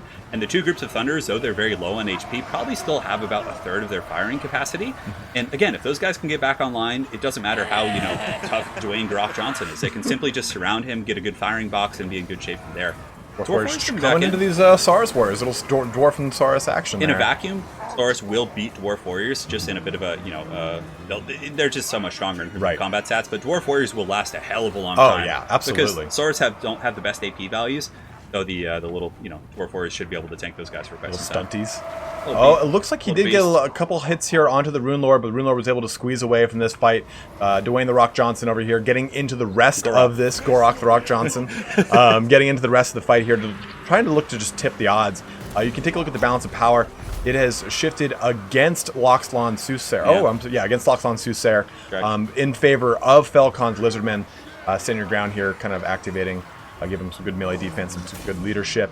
For the most part, it's going to be hard. There's a lot of stuff coming back, and Gorok is actually like a really beastly character to kill, especially without Dwarven stopping power from your guns. And there's still the Powhawks of Sentinels flying around in the sky, just cackling and dropping rocks, and that's a meaty dino right there. He's so beefy. Although why does he has less HP than Grimgore, which isn't? It's probably because he's got so many defensive stats. If you take his shield of Aeons, how much melee defense does he have? I think it's like 60 or something. Yeah. How much? Look at this, like in lore, is Gorok like as strong as Grimgore? Is he kind of like? I feel like Grimgore is kind of like a Grimgore? Like, I don't know. It's not a fair assessment because everyone's like, oh, Grimgore can beat because it comes in and he just nut shots everything. Gorok is like always in it to win it at the very end. Like even the end of the end like, times. is he like the white dwarf for the lizards kind of? Yeah, he's the albino lizard. Yeah, but is he like kind of like this mythical person who appears, or is he like more like actually a physical presence in the storyline? He's less of a physical presence than White Dwarf is, obviously, but he's mythical in the sense that like he's not pulled into every single engagement. Like I'd say Krokgar is. Like Krokgar is a little bit more of a front runner of the Lizardmen. Like Ravesar just said, that would be Nakai, who'd be probably a little bit more comparable to Grombrindal, because Nakai is the wand, comes and go with the wind. Is it just me, or does Gorok look like one of those '90s like remember that? Yeah, those little dinosaurs, the little clapper things. Remember that really disturbing live action like dinosaur show that had all practical effects? It's called Dinosaurs. He kind of looks like Dino Time or something. Yeah, Dinosaurs. That show was really disturbing, actually. He kind of, and you know, the end of that show is actually really dark. They had like they all the die. comet comes and they just all die. Yeah. Crazy. But anyways, that was '90s for you. But that was the '90s. It was a great game. Felkon played really well. He was able to break through the front line with the Amber Spear and get really good enveloping with his Pterodon riders. And honestly, TlaxtlanSoothsayer's cannons and Thunders really just didn't pay their dues, despite the fact that he had the dinos forced into a choke. Like, there was a natural choke on the map, which is a huge advantage for the dwarves. Felkon was still able to get around and just go in deep there with Gorok. And yeah, I think that keeping a lot of good pressure with those skinks, the skink pressure was really good. Helped out a lot. And that's really what you want them to be used for, right? Is like, you don't want them to go toe-to-toe with anything in the dwarf front line. They're going to lose. But by having them kind of sweep around the left and right sides, it forced TlaxtlanSoothsayer to respond to those in some way or another. He did have miners in the back line that were able to help out against that engagement. He had the gyrocopters, he did have the slayers, but I think that Amber Spear, like crumping the dead center of Soot's army, really kind of helped, kind of like you just said, open the gates for the Lizardmen to pour through. You know what would have actually been really, really good against this Lizardman army? Would have been what we were talking about before. No, it would have been if you mixed in Gotrek, Felix, and like Thorgrim and brought like Longbeards, like just like a meaty dwarf army of infantry, they would have just rolled over that Lizardman army for sure. Because Gorok would have gotten like slapped up by Gotrek and would have been getting healed. And although again, Pterodon riders are an issue, but if you have like two slayers in the back, like you're going to be fine. Would Gotrek have done this better, or do you think Felix would have? Because Felix is anti-large or anti-infantry. Oh, Gotrek has like 100 more weapon strength and better melee attack in general, so. And his AP values are higher. I think, Gotrek is just like hits way, way up. Especially if you use Gotrek's Doom, because then his melee attack just gets like off the charts. So I love that combo. I think they're so cool. Yeah. I was skeptical how they would be brought into the game, but I was pretty stoked to see how they are. Turned out well. Yeah. Next map here. What do we got? River Amixond. River Amixond, I think it's towards the bottom. Oh no, it's there. I was thinking of a different one. Amixond. I always type Amixond, yeah. Amixond. Potato. Yeah, it's a weird one. So, looks like Felkon is going to be playing Lizards now. Going to be fun. One of his main factions, of course. And Soothsayer looks like he's going to be on Tomb King, so they've already worked out their matchups. Yep. So, that's nice. Look at this. How convenient. Yeah, I bet you they have builds ready, too. Knowing them. Dark Lords of Warhammer. I know, seriously. I mean, like, it's really awesome to see these two guys together when they fight, because, I mean, like, we've talked about them, like, even, like, Aerocrastic, too, right? All of these guys have such, like, a fine understanding of the game, and they also approach the way that they play the game very differently. Like you were saying how like Felkon likes to use like the big huge smash things, the very buffed up stuff. He likes to smash. And Soothsayer likes to pull things apart. Like everyone kind of has their approaches to the game, like, and it makes these finals a little bit more exciting because you're like, okay, how are their playstyles going to like? I'm stretching the old arms out. You're just trying to get one of those like, yeah, the movie theater like 8th grade. Yeah, exactly. Like, oh, so like want to come over? My parents aren't home, but. It's really fun to see that in this, in these finals, to see how those playstyles always match up, because these guys play against each other all the time. Yeah, they're all friendly with each other too. Like they often make it to the finals of tournaments, so I would imagine they play quite a bit. And obviously, even in Everchosen, our tournaments they played. Because if you put them in the same tournament together, they're typically both going to make it to the finals. So it's pretty standard stuff there for sure. So it looks like Soothsayer is playing Tomb Kings, and he's not sure about bans. Seeing that Felkon is sitting on Lizardmen, it might not be a bad idea to just be like, I'm going to ban Lizardmen, yeah. Ban Lizardmen, I see what you want to do. You clearly want this, Yeah. Happening here. Did you finish your Franz campaign? Yeah, I did. How'd you like it? It was great, man. It was great. Because I used to not finish campaigns, and it used to kind of like haunt me, because there would be like a campaign way back, and it would be like getting comments like, oh, where's the next episode? Or are you going to finish this one? And I felt a little guilty. Yeah. So despite the fact that obviously they do lose traction, because campaigns typically do, They're fun though. I mean, The I like campaign the Empire one is really fun. And it had an epic finale too. Like in the campaign, I had Karl Franz, I had Volkmar the Grim, and I had you. I named an Electrocount after you. It was a warrior priest, yeah. Electrocount Spartacus, and we were at the gates of Chaos, and I was waiting for them when the invasion came. So they came with like 6 armies and fought my 3, and it was like super close. I almost lost. Because I kind of wanted to set it up, because I could have obviously just waited back and picked them apart. Yeah. But I wanted to create one big epic 3 on like 5 battle, and it was... That's awesome. That's a great way to end a campaign too. All right, guys, closing it out here. It's great. Yeah, it was really fun for sure. And I had some good losses in that campaign as well. Like I lost a couple battles to vampires, and they like pushed on me, and I had to counter push, and it's really like had that Imperial feel. Dude, I feel like that's the biggest thing. It looks like Felkon has switched over to Norska, so we're gonna see TlaxtlanSoothsayer on Tomb Kings and Norska. Well, I bet you on Sooth ended up banning lizards. Take a look. No, we banned High Elves. Interesting. High Elves, that's an interesting... High Elves used to have a terrible matchup there with the advent of Sisters of Avalorn, plus, I mean, Bolter is obviously quite good as well. White Lions have gotten fixed a lot, too, in the past. White Lions aren't bad there. I think most of the time, like with High Elves, you'd probably bring just like a front line of Spearmen. You'd probably bring Bolt Throwers, because Bolt Throwers on single fire mode, pretty good against Constructs. And actually on Spray Fire, they can deal okay damage against Skeleton Archers. So, and Tomb Guard and things like that. So Fireborn to get the AP or anti-large and Fireborn are bad, no, but fire damage. Typically what you see when you're playing High Elves against Tomb Kings is Flamespire Phoenixes, because of that really broken freaking regeneration thing. Like, that can just win you a game. Like, it's pretty silly, but the fire damage, really good against Tomb King's Lords. You can snipe them out super hard, and good AP, pigeon droppings, like all over the skeletons. Like, there's just so much value from Flamespire Phoenixes. You run 2 of those, you run a Lariel, you have like ridiculous healing, you run a Noble on a horse, and like you're just bolt throwers and like maybe some archers or sisters. Like, it's really strong. It's really cool to see that Phoenix getting some good builds too, because Phoenixes were so good in tabletop. They're so good in tabletop. They're good here. But like the flame one is really good. But you always took the frost one. You almost never took the flame one. And you almost always brought them in an arm.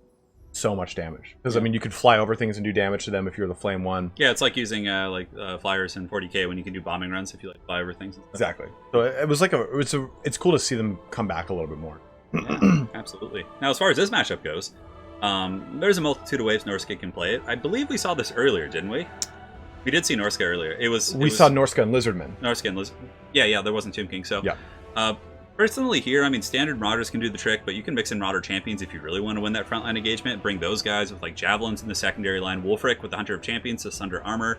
Make the Javelins better. Or you just go Throg for anti-large. He regenerates. He's a little bit safer in some ways. So, yeah, there's countless ways you can play this matchup with Norska. But, how does Seathing fare against... The Seathing? It does good damage. It's much like a Burning Skull or something like that. But Soothsayer isn't going to have like a big kind of a mouth-breathing like straight line usually. I mean, it depends on how you play. Like, or on the units you have. If you have like a tight Death Star, you're going to have like a tight spaghetti line. However, I think he likes to like spread out his infantry more. So Seafang might not accrue as much value, but... It's still really good. It's free real estate. You know? What we saw in the match, the qualifier that Felkon was in that helped him actually win against the High Elves was we saw Wulfric the Wanderer on his Mammoth. We saw the Soul Crusher, and we also saw the Soul Crusher. Soul Crusher is good because of the 44% ward save that you get from the Enrage. So focus fire from Ushabti Great Bows and stuff like that is going to be mitigated on the approach, which is really nice. Yes. We also saw a pretty large just front line of Marauders, but his big thing was that he also took a Shaman with Death. Fire, Shadows. Probably, right? Shadows. Oh, for Pendulums and stuff? Yeah, and what he did was he just overlapped both Seafang and Pendulum in the back line, nuked out all Lothern Seaguard, and like it was pretty much just rampaging through really there. It was an amazing 1-2 punch. So we might see something similar to that, but again, this is not the High Elves. This is the Tomb Kings. Yeah, against Tomb Kings, like you're probably going to be seeing maybe Skeleton Archers, but most likely Ushabti Great Bow again. And like dealing with those, you just need something a little bit more punch. Javelins can do okay with their bonus versus large, but you need to close the distance.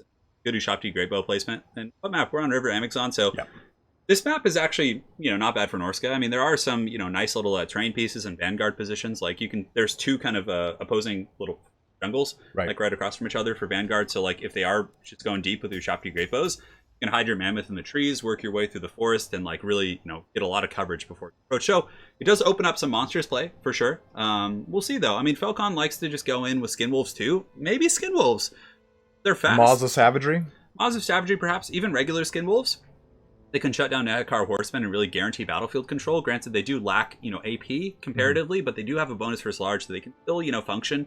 Right. Especially against Ushabti Great Bows because they're faster, so they can actually catch them. And once they get their little werewolf claws on them, they can do well. So I don't know. What's your favorite werewolf movie?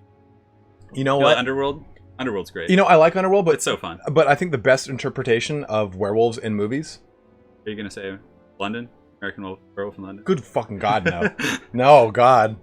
Like looking around, looking for spoiled mayonnaise the whole time. Yeah. No, is the movie Van Helsing. With, yeah, Van Helsing's great. Hugh Jackman as a werewolf. That's the coolest looking werewolf I've ever seen in a movie. Yeah, Van Helsing. Because when you see the ones in Underworld, they're just like, and they're like these staunch like it things. looks kind of like you can tell they've got a thing plasticky on top of their head, and it's that like their head's moving, and the thing like moves lately, and it's kind of like spinning. Like I hate those fucking werewolves. Dude, it's not Twilight, bro. Dude, Twilight. Are those werewolves in that? There's romantic werewolves. They sparkle and twinkle. Six-pack werewolves. Yeah, I know, dude. Just like Taylor Lautner, put your shirt on. No. Oh my God, Van Helsing is an amazing movie. I love that movie. My wife Anna, Lady Turin, is him. That's like one of her favorite movies. I always try and watch them. Like, hey, let's watch Van Helsing again. She's like, I've seen it like 1,000,000 times. You're like, there's 1,000,001. All right, we're gonna go. The lads are ready. All right, we're gonna enter into the battlefield here. When Werewolf Jackman fights Vampire Jackman. Yeah, exactly, dude. Like Hugh Werewolf Jackman. Huge Jackman. He was great. I loved him. You know who else? You know, Hugh Jackman, I think, is the best Wolverine. See? Oh, hands down. But I think who would make it? Because obviously, you know, Disney has the rights to the X-Men, right? Like, and they're eventually going to make their way into MCU collaborations. You know, it's only a matter of time before the Marvel heroes collaborate with X-Men and stuff. So you're saying who would be another? I think who they should bring in is going to be Carl Urban. I think Clive Owen. No.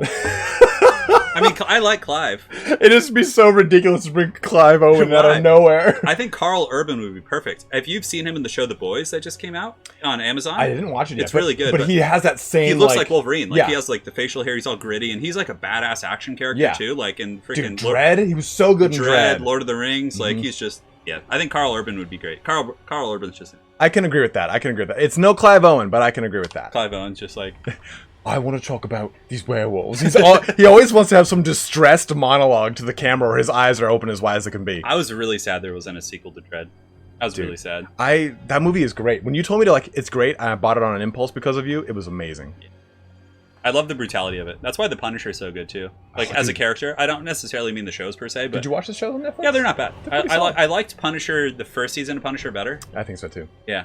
Like the first season was like just a lot more like brutal. Dude, it's like the freaking worst thing on the planet when you have a stupid Daredevil like character who's like, oh yeah, we can't kill these like merciless assassins who just are like murdering innocent people. He's like, oh, let's just let this one go, and then like 5 minutes later, stabs his girlfriend in the heart. It's like, you know, it's like, dude, like these people are clearly gonna like come back and try and murder you. They're not gonna not kill. They're gonna murder you, your family, like everyone. I hate when heroes are like that. Like, dude, and then you watch The Punisher and the guy's just screaming the whole movie, killing everyone. You're like, yeah.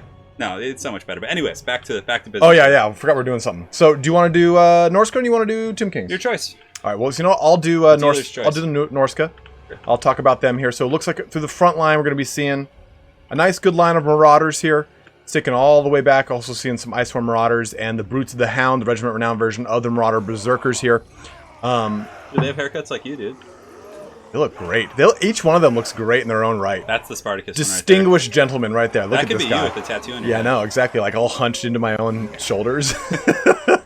In addition to that, we got some more action over here, actually. We have more Marauders. We're going to see Skin Wolves, like you were saying. So Felkon's bringing some normal Skin Wolves with that just anti-large beatdown action. In addition, we're going to be seeing some throwing axes with some AP damage coming out of them, which would be pretty good against a lot of the big constructs that he's going to be dealing with. I like that pick. 2 units of Marauders with throwing axes. The Mist Stalkers, which are the Premier Warriors here. Now, these guys have a lot of really good things going for them, right? They've got Thunder Armor, they've got magic damage, they've got AP. They also, in addition to that, they get this from the Mist ability, which is going to give them some nice missile resist. And they've got... Oh, stock. There it is. Stock. So... all those Shopti Grapo, if there are any downfield, are not going to be able to target these guys as quick. And when they can target them, they're going to get a nice little bonus to their missile resistance here as well, which is going to be quite nice. Another unit of Premier Warriors with great weapons here, bringing some AP and anti-large to the table. And then Big Daddy Throg with his crown on his tooth. I never noticed that. Oh yeah, that's his thing. Is that someone's crown, like an actual character? That's the crown of command. No, but who owns the crown before? Is there any the lore Dark in that? Gods, man. Yeah, okay. I just thought it might actually like be like some like a Bretonnian king or something, right? No, it's It kind of looks like a Bretonnian crown, doesn't it? it's a fancy ass little crown of his, but it actually has like there is a lore thing on it, but I can't remember like the big. Yeah, it's probably like a line in it's some obscure codex. This somewhere. is they usually take the actual thing from the lore blurb from the book with it. You know, whether by the crown's own properties or by the grace of the dark gods, all things bestial and savage obey the wearer. It's pretty cool. But it's got a little flavor text. But he does have his nice regeneration. But he's going to have frostbite. He's going to have anti-large, AP. He's going to be just slapping things around when it comes to those big daddy constructs here. So as a whole, I like this army. I mean, it's got Marauders to absorb the front. It's very much a Felkon army, just get in there and smash. He does Yep. have a line of Berserkers. We're also going to see a Balefiend of fire. Yeah, he kind of blended in with those guys. Yeah, he looks really just did. like one of them. But yeah, the fire is really a classic because the cascading, or not cascading fire, the burning head on he Tim has- King's infantry. He has Does Burning Head, Cascading Fire Cloak, and Fireball. Fireball. Fireball's quite good. I mean, even though it got nerfed, it still does some pretty good damage against Tomb King's Lords, like especially against like Arkin or Kotep type characters. Mm-hmm. So yeah, as far as Sooth's army, Ushapti Great Bows, now a little bit danger close. He put those guys Yeah, out he really really front. did. Now there is a chance that Felkon might be able to intercept, but no, he actually, of course, is a very savvy player here. So he has his Nehekar Horsemen and Spears nearby, so he is going to be able to fall back, pretty much take no damage. Throwing Axes. Arc in the Black, a really good choice as well. Spirit Leech is going to be effective at kind of focusing down. But Spirit Leech, yeah, it's good against Throg, but actually the better usage of it in this matchup is to use it against Fimir. Fimir have a low model count, so Spirit Leech is going to be pretty effective against them. So you basically, they're low leadership, you just Spirit Leech down the Fimir and you get your money. But those Ushapti Great Bows need to fall back. There are a ton of angry werewolves coming. I mean, a huge And they mean blitz. business. Yeah, just balls deep blitz. On top of that, for the rest of the army, it looks like he has a box, and basically the box is designed to just fall back with the Ushapti Great Bows, get them in position. And does he have any constructs hiding in the forest? Looks like a Scorpion, which is always good. Terror, you know, good against Norscan infantry, because you're going to lose the infantry fight typically, so you need constructs to win. Yeah. Ushapti Great Bows, they really need to focus down those Fimir, though. That's going to be the big thing. Yeah. Skin Wolves as well. Look at that. Double Skin Wolf. Yeah, they're getting all over the place. Oh. It's Teen Wolf, bro. Going to rip right through into these Nehekar and Horsemen. This is a good engagement here for Sooth, though, because he's just going to probably get some free poke here. And He's going to box in with them. Oh, no. The old bait and switch. It looks like a Burning Skull is going to be coming in, and it does get some pretty good value. But again, it's just Skeleton Warriors. But oh, no, that's 100-0. Yeah. Look at the HP on the Skeleton I was Warriors. going to say. They're done. That was a nice Burning Head. That just ripped right through him. It's going to go up the hill and through the woods to Grandmother's house. It goes right over here into the Ushapti, which isn't going to do a ton of damage. But look over on the hill, though, on that little crest, you can see that these Fimir are taking a royal beating from those Great Bows. And the Great Bows have that nice ledge. There's going to be spears to follow up, so taking out these big, like, Fimir is going to 100% be the game-changing factor. Yeah, because that's the biggest fighting force here for Felkon is those two units of Fimir supported by the Fire Balefiend as well as his Skin Wolves. I mean, the Spirit Leech going down as well in the Fimir, which is probably honestly going to bring them pretty close to breaking. They're going to start losing models here. Ushapti Great Bows are shooting them point blank in the face. And Skeleton Spears will be able to hold, especially with the support of the Power Horsemen. Absolutely. And looking over here at this other front line, you can see the Tomb Scorpion is jumping into things. He is kind of closer to the Throg. Throg can kind of smack that ass around a little bit. Yeah, that's dangerous for that Scorpion. But the Miststalker in, and you can also see what we were talking about, what you were talking about earlier here, is we get that nice little summon up from that's the Liber Mortis there. From Arkin's Tomb Sword here, looking to box in this whole little bunch of Marauders here, the Icehorn Marauders in there as well. But Liber Mortis is this big, huge blue circle that is knocked down onto all of the skeletons in this little radius here. Yeah, and the Liber Mortis is definitely quite nice, but more importantly, the Skeleton Summons are just really, really good because they give buffering to the Doom Scorpion and don't let it get isolated by Throg. Throg has okay mass, but it's not such a bully like a big mounted beast that he can push through things like at will. He still has to kind of wade through infantry. Right. Now, as far as the high ground goes, it looks like those Fimir somehow endured. They haven't broken yet, which is insane. Just barely. And Look at them. Felkon might be able to get him to Pound Town on these Ushapti, which is going to be quite nice. I mean, even 5 Fimir might be able to kill a couple models of these Ushapti, so that's really big. I think he needs to peel those guys ASAP because they're actually like kind of stabilizing in leadership. I mean, they're sitting at 16-20, whereas they were wavering before. Down on the low ground, Arc in the Black here is just riding about, maybe trying to stay away from Throg, and you can see the Tomb King's forces are slowly starting to get worn down. I think the Felkon Blitz definitely paying its dues. Yeah, you can definitely see that. I mean, over here, you have the Fimir Balefiend was involved with this unit of Skeleton Warriors. Altercation. Yeah, this altercation. And now look at that. Skin Wolves are like all up in the back line, and the Ushapti Great Bows, like he had to use his Ushapti summon very early, and the Great Bows are on the run, and Like, what is there to buffer for those Great Bows at this point? There's not much left. I mean, for the majority of all of the... Oh, little Nehekar and Horseman charge in He here. has to reform ranks. He has to, like, pull the Great Bows up this hill, get them here, like, summon some skeletons, pin them down, and keep the Norskins down in that little gully because, yeah, those werewolves are just hot on their tail. Yeah, seriously, they're coming right into him. You got the Mistwalkers jumping up a hill here as well, coming right for Arkin the Black and into this pocket of the Ushopti Great Bow. Trying to pull them back a little bit, but they're just getting pulled back in by the fray. Oh no, Throg has his target. Yeah, if Throg is able to just take, you know, Arkin to Pound Town here, I'm pretty sure that's going to be game blouses. Oh. Like, I don't think that the Tomb Kings have enough, like, stopping power to hold back this Norskin tide. If you look at the low ground, it's just a Norskin sausage. I mean, Yeah, seriously. They're everywhere. The Ushopti Summon is, like, the last bastion holding things together, but, Yep. you know, the Berserkers are going to be able to cleave through those guys. There still is a Tomb Scorpion, but Throg is more than happy to deal with that Tomb Yeah, Scorpion. absolutely. And yeah, Felkon seems to be really, really on point here in this game. However, Soothsayer, don't count him out if he's able to stabilize those Ushopti Great Bow somehow, but the Werewolves are just in such hot pursuit here. Yeah, and he is having the Ushopti Great Bows shoot now into the Miststalkers, who had a couple more models coming up the hill. They're both so weak, and he does have them kind of positioned up on this hill. Both of these units, how we're able to break away from the majority of the fighting. That's really big. And just like you were saying, they're trying to get a better position over here to fire back into all of those Premier Great Warriors. Throg is in this engagement with the Skin Wolves, trying to finish off the remainder of these Nehekar and Horsemen. Nice Spirit Leech right there. That was right on top of the very beat up Famir. Yeah, and exactly. then the Terror is going to come in. Although, are those the Miststalkers that got Spirit Those Leech? are the Miststalkers. So they do cause terror themselves, so they can't be terror rotted. But Exactly.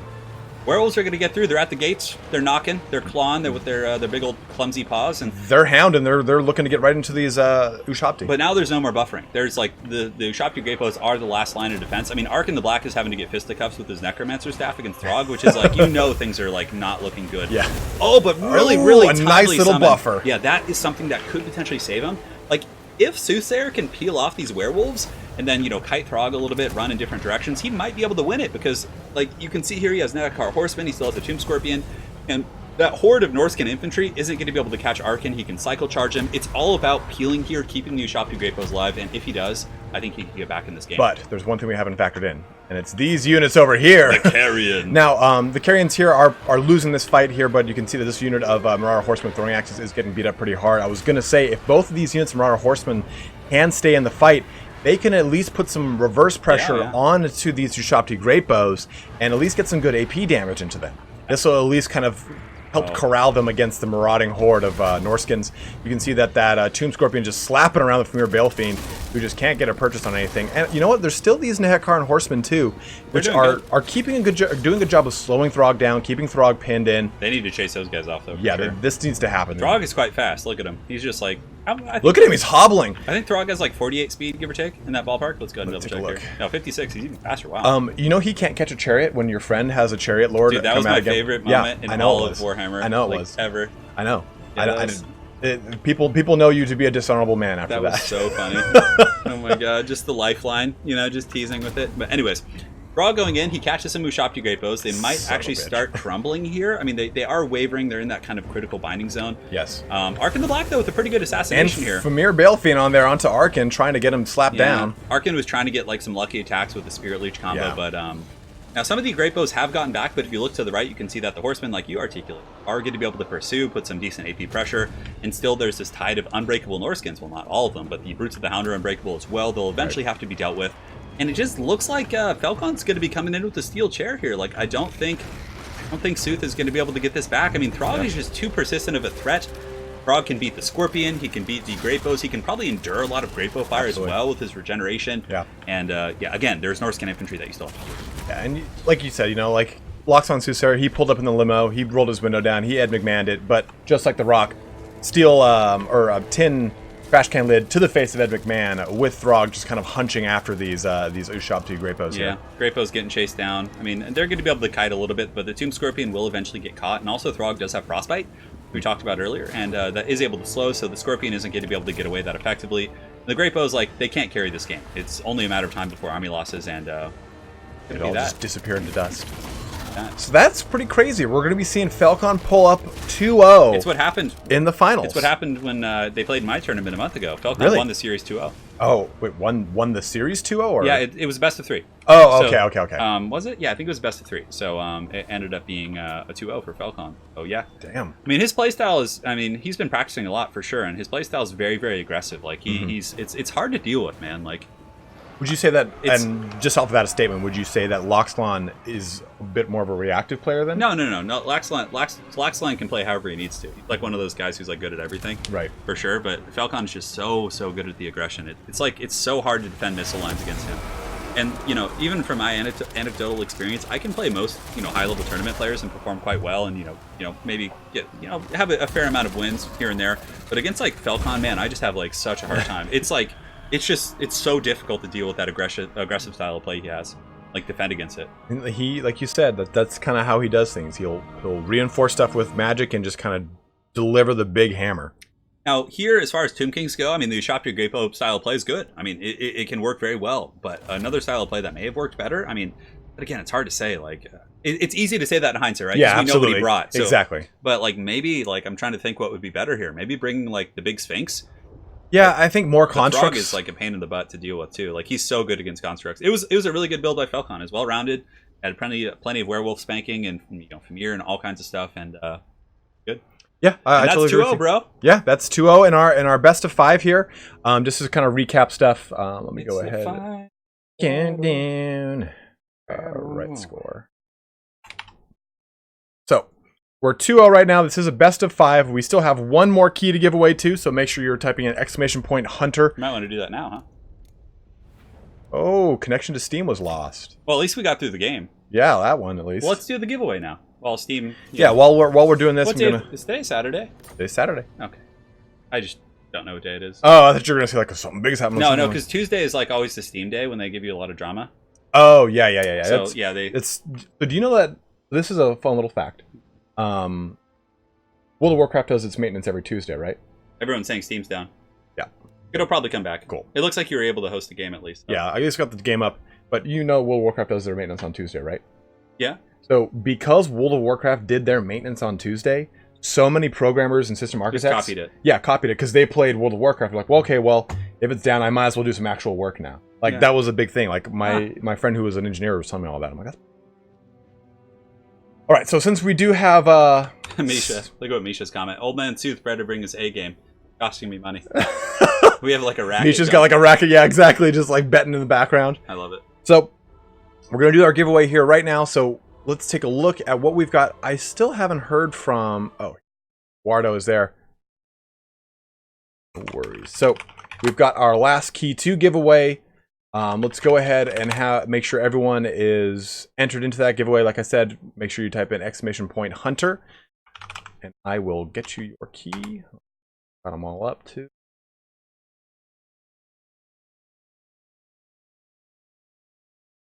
Exciting. So, giving our first key away here to Eduardo right now.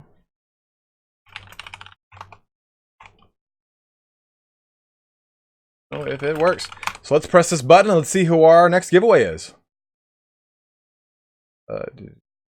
Reckoning Trail. The Psychic, the Reckoning? I don't know, maybe it's a different game or something. Oh, is it a movie? We both don't know. Let's go ahead and pick a winner. And it is Misha. And Misha, I know you have the DLC, don't you? That's weird. I didn't think it would choose Misha. I should have. That's awesome. I think I can. Congratulations, Misha. You have the DLC, Misha? Oh no, different Misha. Different Misha. Oh, is there 2 Mishas? Yeah, there's a different Misha. Is there a conspiracy theory? Yeah, there's. Wow. She came in with the cat. It's a different Misha. It's a different Misha. Oh my god, this is just layers and layers of conspiracies. No, I didn't expect this. So are you betting in Misha's thing for Felkon then? Well, so the thing is, Misha's the way that we're reading chat through OBS, so it doesn't show us the YouTube chat, so we don't see the cat icon. We just see the name. Yeah, exactly. So like it's easy to kind of get thrown for a loop here. Yeah, treachery. Okay, so Misha, do you have the DLC? If you do, I'm gonna give the deal away to someone else. Otherwise, make sure you've joined the Discord and message me on Discord, and I will give you your key. What the first letter? Oh yeah, I guess it's a lowercase versus the uppercase. But we're reading it. In we're leaving it in a different thing. We didn't know if it would be different. I have it. You can roll again. All right, picking a new winner here. Jerry Mandrake, not to be confused with Mandrake, a very, very deadly root. Don't eat it. Yeah. That was the thing at Ultima Online, wasn't it? Yeah, Mandrake root, garlic. Ginseng. Needed to cast that. Black Pearl. What was that energy? What was the one that Court Pour? Court Pour. Energy Bolt. That was That was Black Pearl, Mandrake Root, and garlic. God, Ultima Online was like the greatest game ever. Dude, I sometimes every so often I'm like, man, no, it's a totally different game. I can't play anymore. Like, if you play in a vanilla server, it's the same. I know, but it's not as big. It's not as like. Dude, there's like hundreds of people. Really? Oh yeah. I played on an Ultima Online vanilla server like 3 years ago, and it was super fun. Dude, I played that game so much. Yes, it's true, Anna. My body is telling me yes. Yeah, Jerry, go ahead and message in the chat, and we will give you your key. If not, I will pick a new winner while we're waiting for Steam to come back online. I have to. If you could invite him. It didn't even have the invite. Yeah. Restart the game. Shut the game? Maybe. Oh, that's why. One more time. Battle. Here, let me check. Team all down.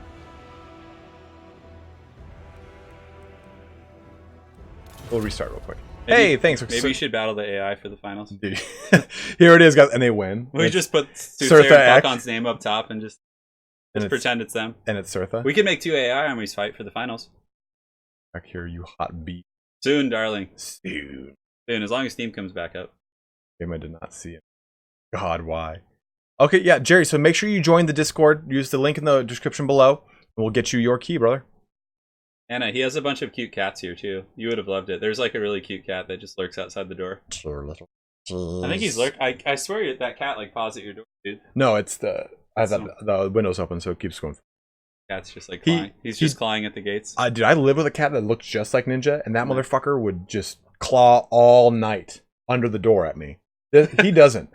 He doesn't. I love when cats are like terrors and like you just don't know where they are and they're just clawing at you. You're like, oh god. Yeah. Oh god. The orange cat, he sits in that little thing all day, but then like at night, from like 1 a.m. to 7 in the morning, he just meow, meow, meow. It's fucking.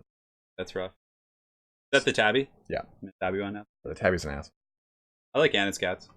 I like that cat though. That other one's nice. Ninja's awesome, dude. Ninja cool. Just sit there. Yeah. He just wants you to like hold him and pet him. He never claws anyone. He just sits there. He's the nicest cat in the world. He's the one that's always on the stream. Team should be coming back up soon. I think I just saw in the upper right corner. It is time. Well, turn off non-friend games. See if there's other lobbies being hosted. I don't have that. What? Why can you not click that? Oh, you're on local network. That's why. Oh, because you're not even online. Yeah, won't even access it. Oh, it looks like it's starting to come back online though. Oh no, that's Ghost Wasp. Yeah, maybe it's coming back up. Yeah. So let's take a look over here. Jerry Mandrake, make sure you join that Discord so we can get you your key, brother. We're just gonna chat until Steam comes online. Yeah, Sarmation. You know what would be a fun thing to do is I don't know though. I don't know how it would work with like YouTube copyright. So there's a really fun thing I've seen people do on Twitch where they have like people in chat can like send a video to you like through like a super chat or whatever, and like then like the video like you can approve it and it appears on stream. So it's like a really fun way for the community to like share ridiculous. You can do that through OBS and everything, but yeah, I don't know about like copyright. So copyright, yeah, like because usually you can show like 3 to 5 seconds of like clips from movies and stuff, or if it's like if it sample it, if it really is like a review video, like it'll get flagged and then you can like protest it. And sometimes if they think it's like a fair critique or review, they'll let it slide. But yeah. Stuff like that. Like, I wish we could play our music too, but again, I understand it's like it's intellectual property, so I get it, but it's like, and I know that any other professional outlet would have to go get permission. So it's like, yeah, Steam is indeed down. We'll keep checking it though. Is there a Total War Warhammer 3 topic that's telling which races we can expect? I mean, there's only so many left. I mean, there's Chaos Demons, Kislev, Ogres, like freaking Chaos Dwarfs, the Chorfs. Dwarfs. That's what they're called. Oh my god, Dwarfs! I've never heard of that. That's awesome. That's what people who play Blood Bowl call the Chaos Dwarfs. Oh, I can see that. The Dwarfs, yeah. It's the H. Yeah, Chaos Dwarfs. Yeah, there's Estalia and Tilia. Araby is one. I don't think any of those look bad. No. I think Estalia and Tilia might. Dogs of War. Well, I don't understand why they wouldn't. They had a full-fledged everything, and they're not a sensitive, thing. Yeah, yeah. They've confirmed Araby won't. Can you describe me Orska Army comp? The one that he took?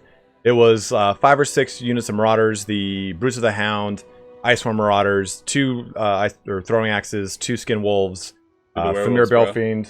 I love those werewolves. Dude, like I remember when you were saying like, dude, you're gonna love Norska. Like those werewolves are so sick. I was like, oh man, I'm so excited. Yeah, like they're fun. An Ariel lore video. I think I already did one, Sarmation. I did all the high elf lords in the video. Maybe he means Ariel. One from Ariel. Oh yeah, no, I have not done her. The Shadow. Dude, Right? the Sisters of Twilight. the butterfly light, or no, that's Sisters of Twilight. Different. Ariel is the queen of the Wood Elves. So she's like an angrier Alariel, basically. Well, she changed in the lore. She's kind of like Alariel now, but in like 4th edition, she had big ol' huge like butterfly wings. Oh man, so she's like, I'm gonna fuck you up. She's like Mortarian, basically. Mothra wings. Are they that big? Yeah, no. What did the model look like? Is it like haggard? Like it's like one of those like Play-Doh face ones? Look. Ariel. Oh yeah. Oh god, that's terrible. You're like, oh wait, oh no. You should pull that up on stream. Here, guys.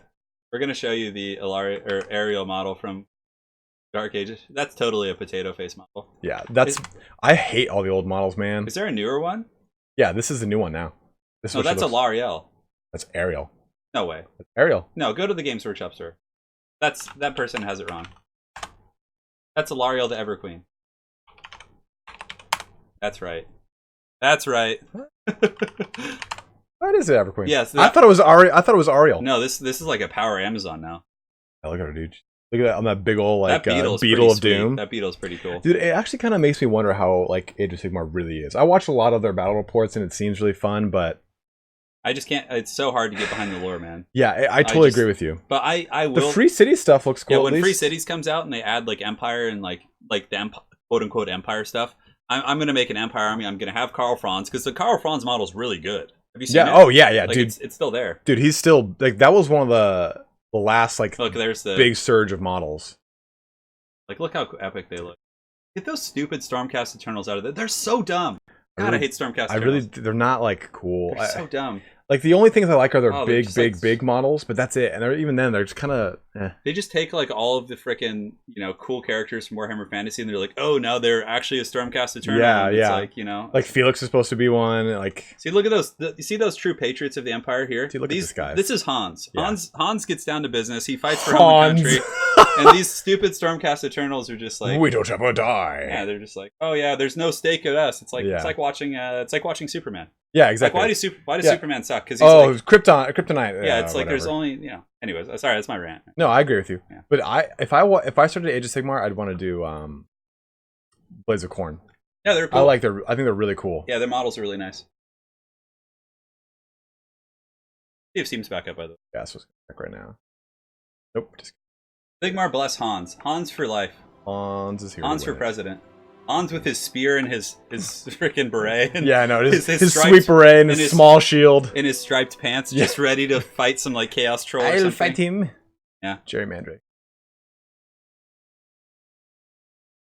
Great. Alright, we're getting Jerry hit our last key here.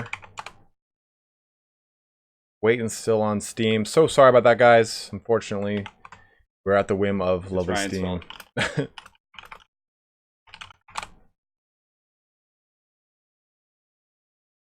Fun of him. Don't make fun of Hans. It's like watching Captain Marvel and someone else talks. Steam is down worldwide. Oh, I thought that was highlighted. Maybe Google it. Go to like Steam status and see what they're saying. Hans took his spear and took down Steam. Hans was just like he knew what was coming. He was taking out his rage for Age of Sigmar. Damn, yeah, just full on tanked. Yeah, it's pretty grim bones. Yeah, and there's no way they could even play and send you a replay, right? Because they can't even connect. I mean, if they had local connections. Yeah. Yep, it could be a little while. Yeah, we'll see what happens. We'll give it a little bit. We might have to cast those games separately on another day. Well, you would just cast the last game, potentially, or the rest of them. Oh, you just saying Felkon's gonna win the next one, huh? Potentially. Turin's rigged it. Misha's betting against him. Delicious water. Yeah, I told you it's good water, man. Only the best for you, bro. We didn't any donations here too. We can talk about those. Oh, wait, hold on. Somebody stay safe.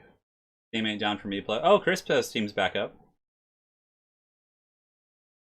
Okay, maybe it's there's some success. Maybe it's starting to come up.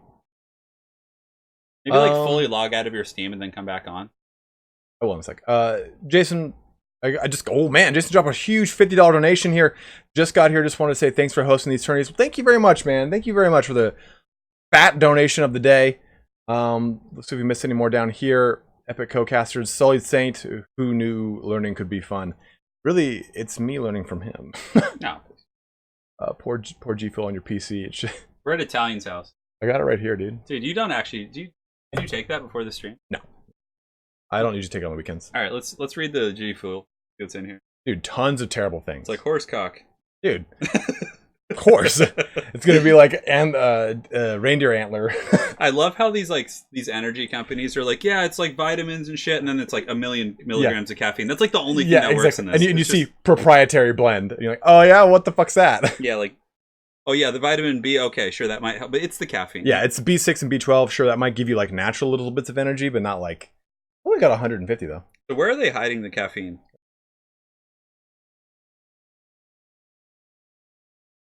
The 150 milligrams of caffeine. Yeah. And that's for 1 scoop? Yep. And I only take about like 3/4.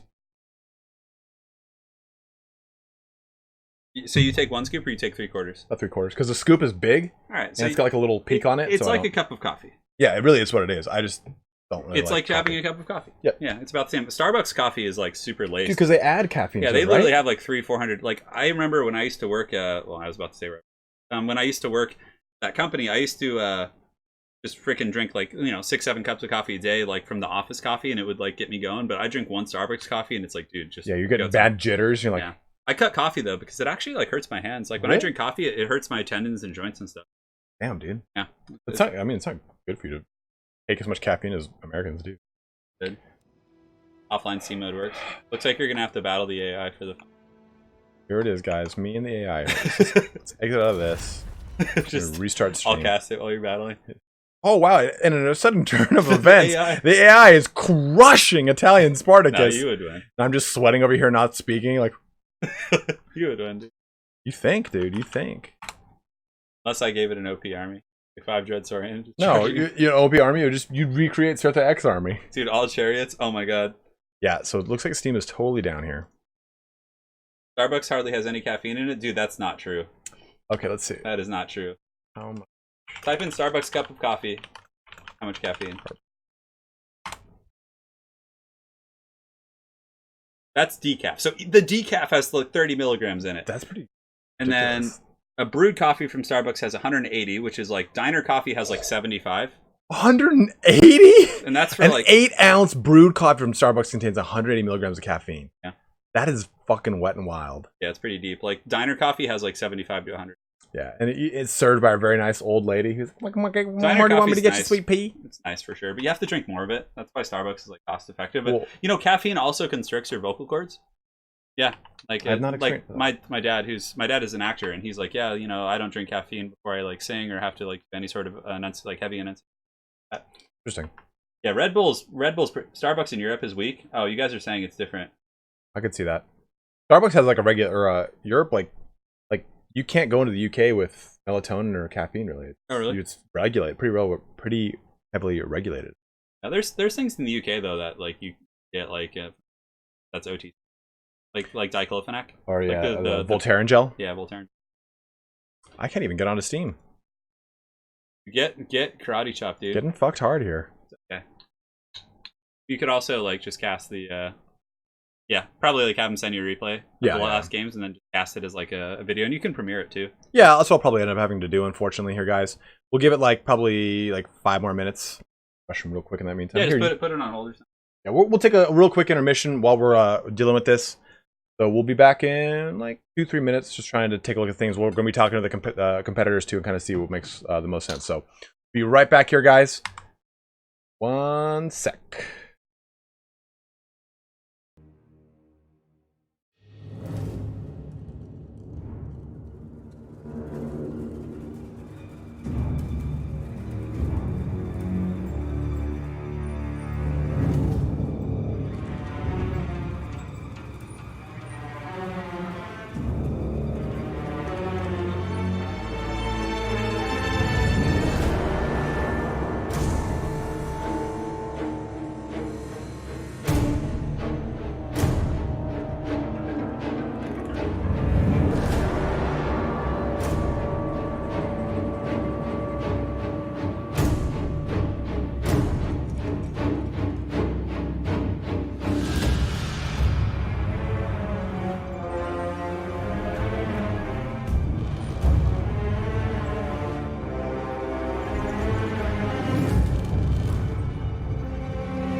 There we go. There we go. Fuck. Sorry, guys. All right. So to rehash what I just said, looks like Steam is not going to be coming back online anytime soon. From what it looks like, we've given it a good time, a good portion of waiting here. So what's going to happen is TlaxtlanSoothsayer and Felkon are going to play their matches offline. They're going to send me the replays, and then I will cast them in their own video coming out tomorrow. So, like Turin said, you get 2 days of fun. Yeah. But, there you go. This was enjoyable. This was a good time, regardless. Let me go ahead and I had a blast. Roll the credits on the screen. Yeah. Well,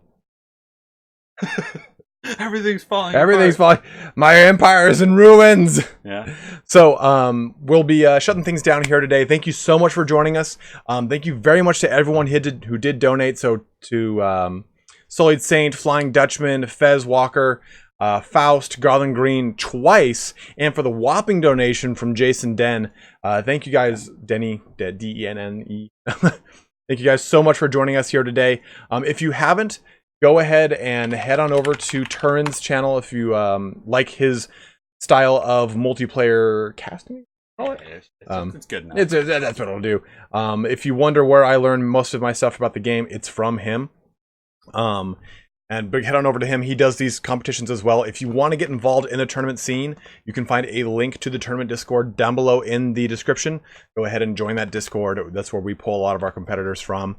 But as a whole, guys, thank you so much for watching here today. One more retry. One more retry. One more. One last one for the people. For the peeps. Nope. Fuck, of course. All right, we're done. All right. Well, thank you so much for joining me, man. Of course, man. It was fun. Thanks for having me. Thanks for joining us here today, guys. Have a good one. And Whiskey Jack's like, kiss.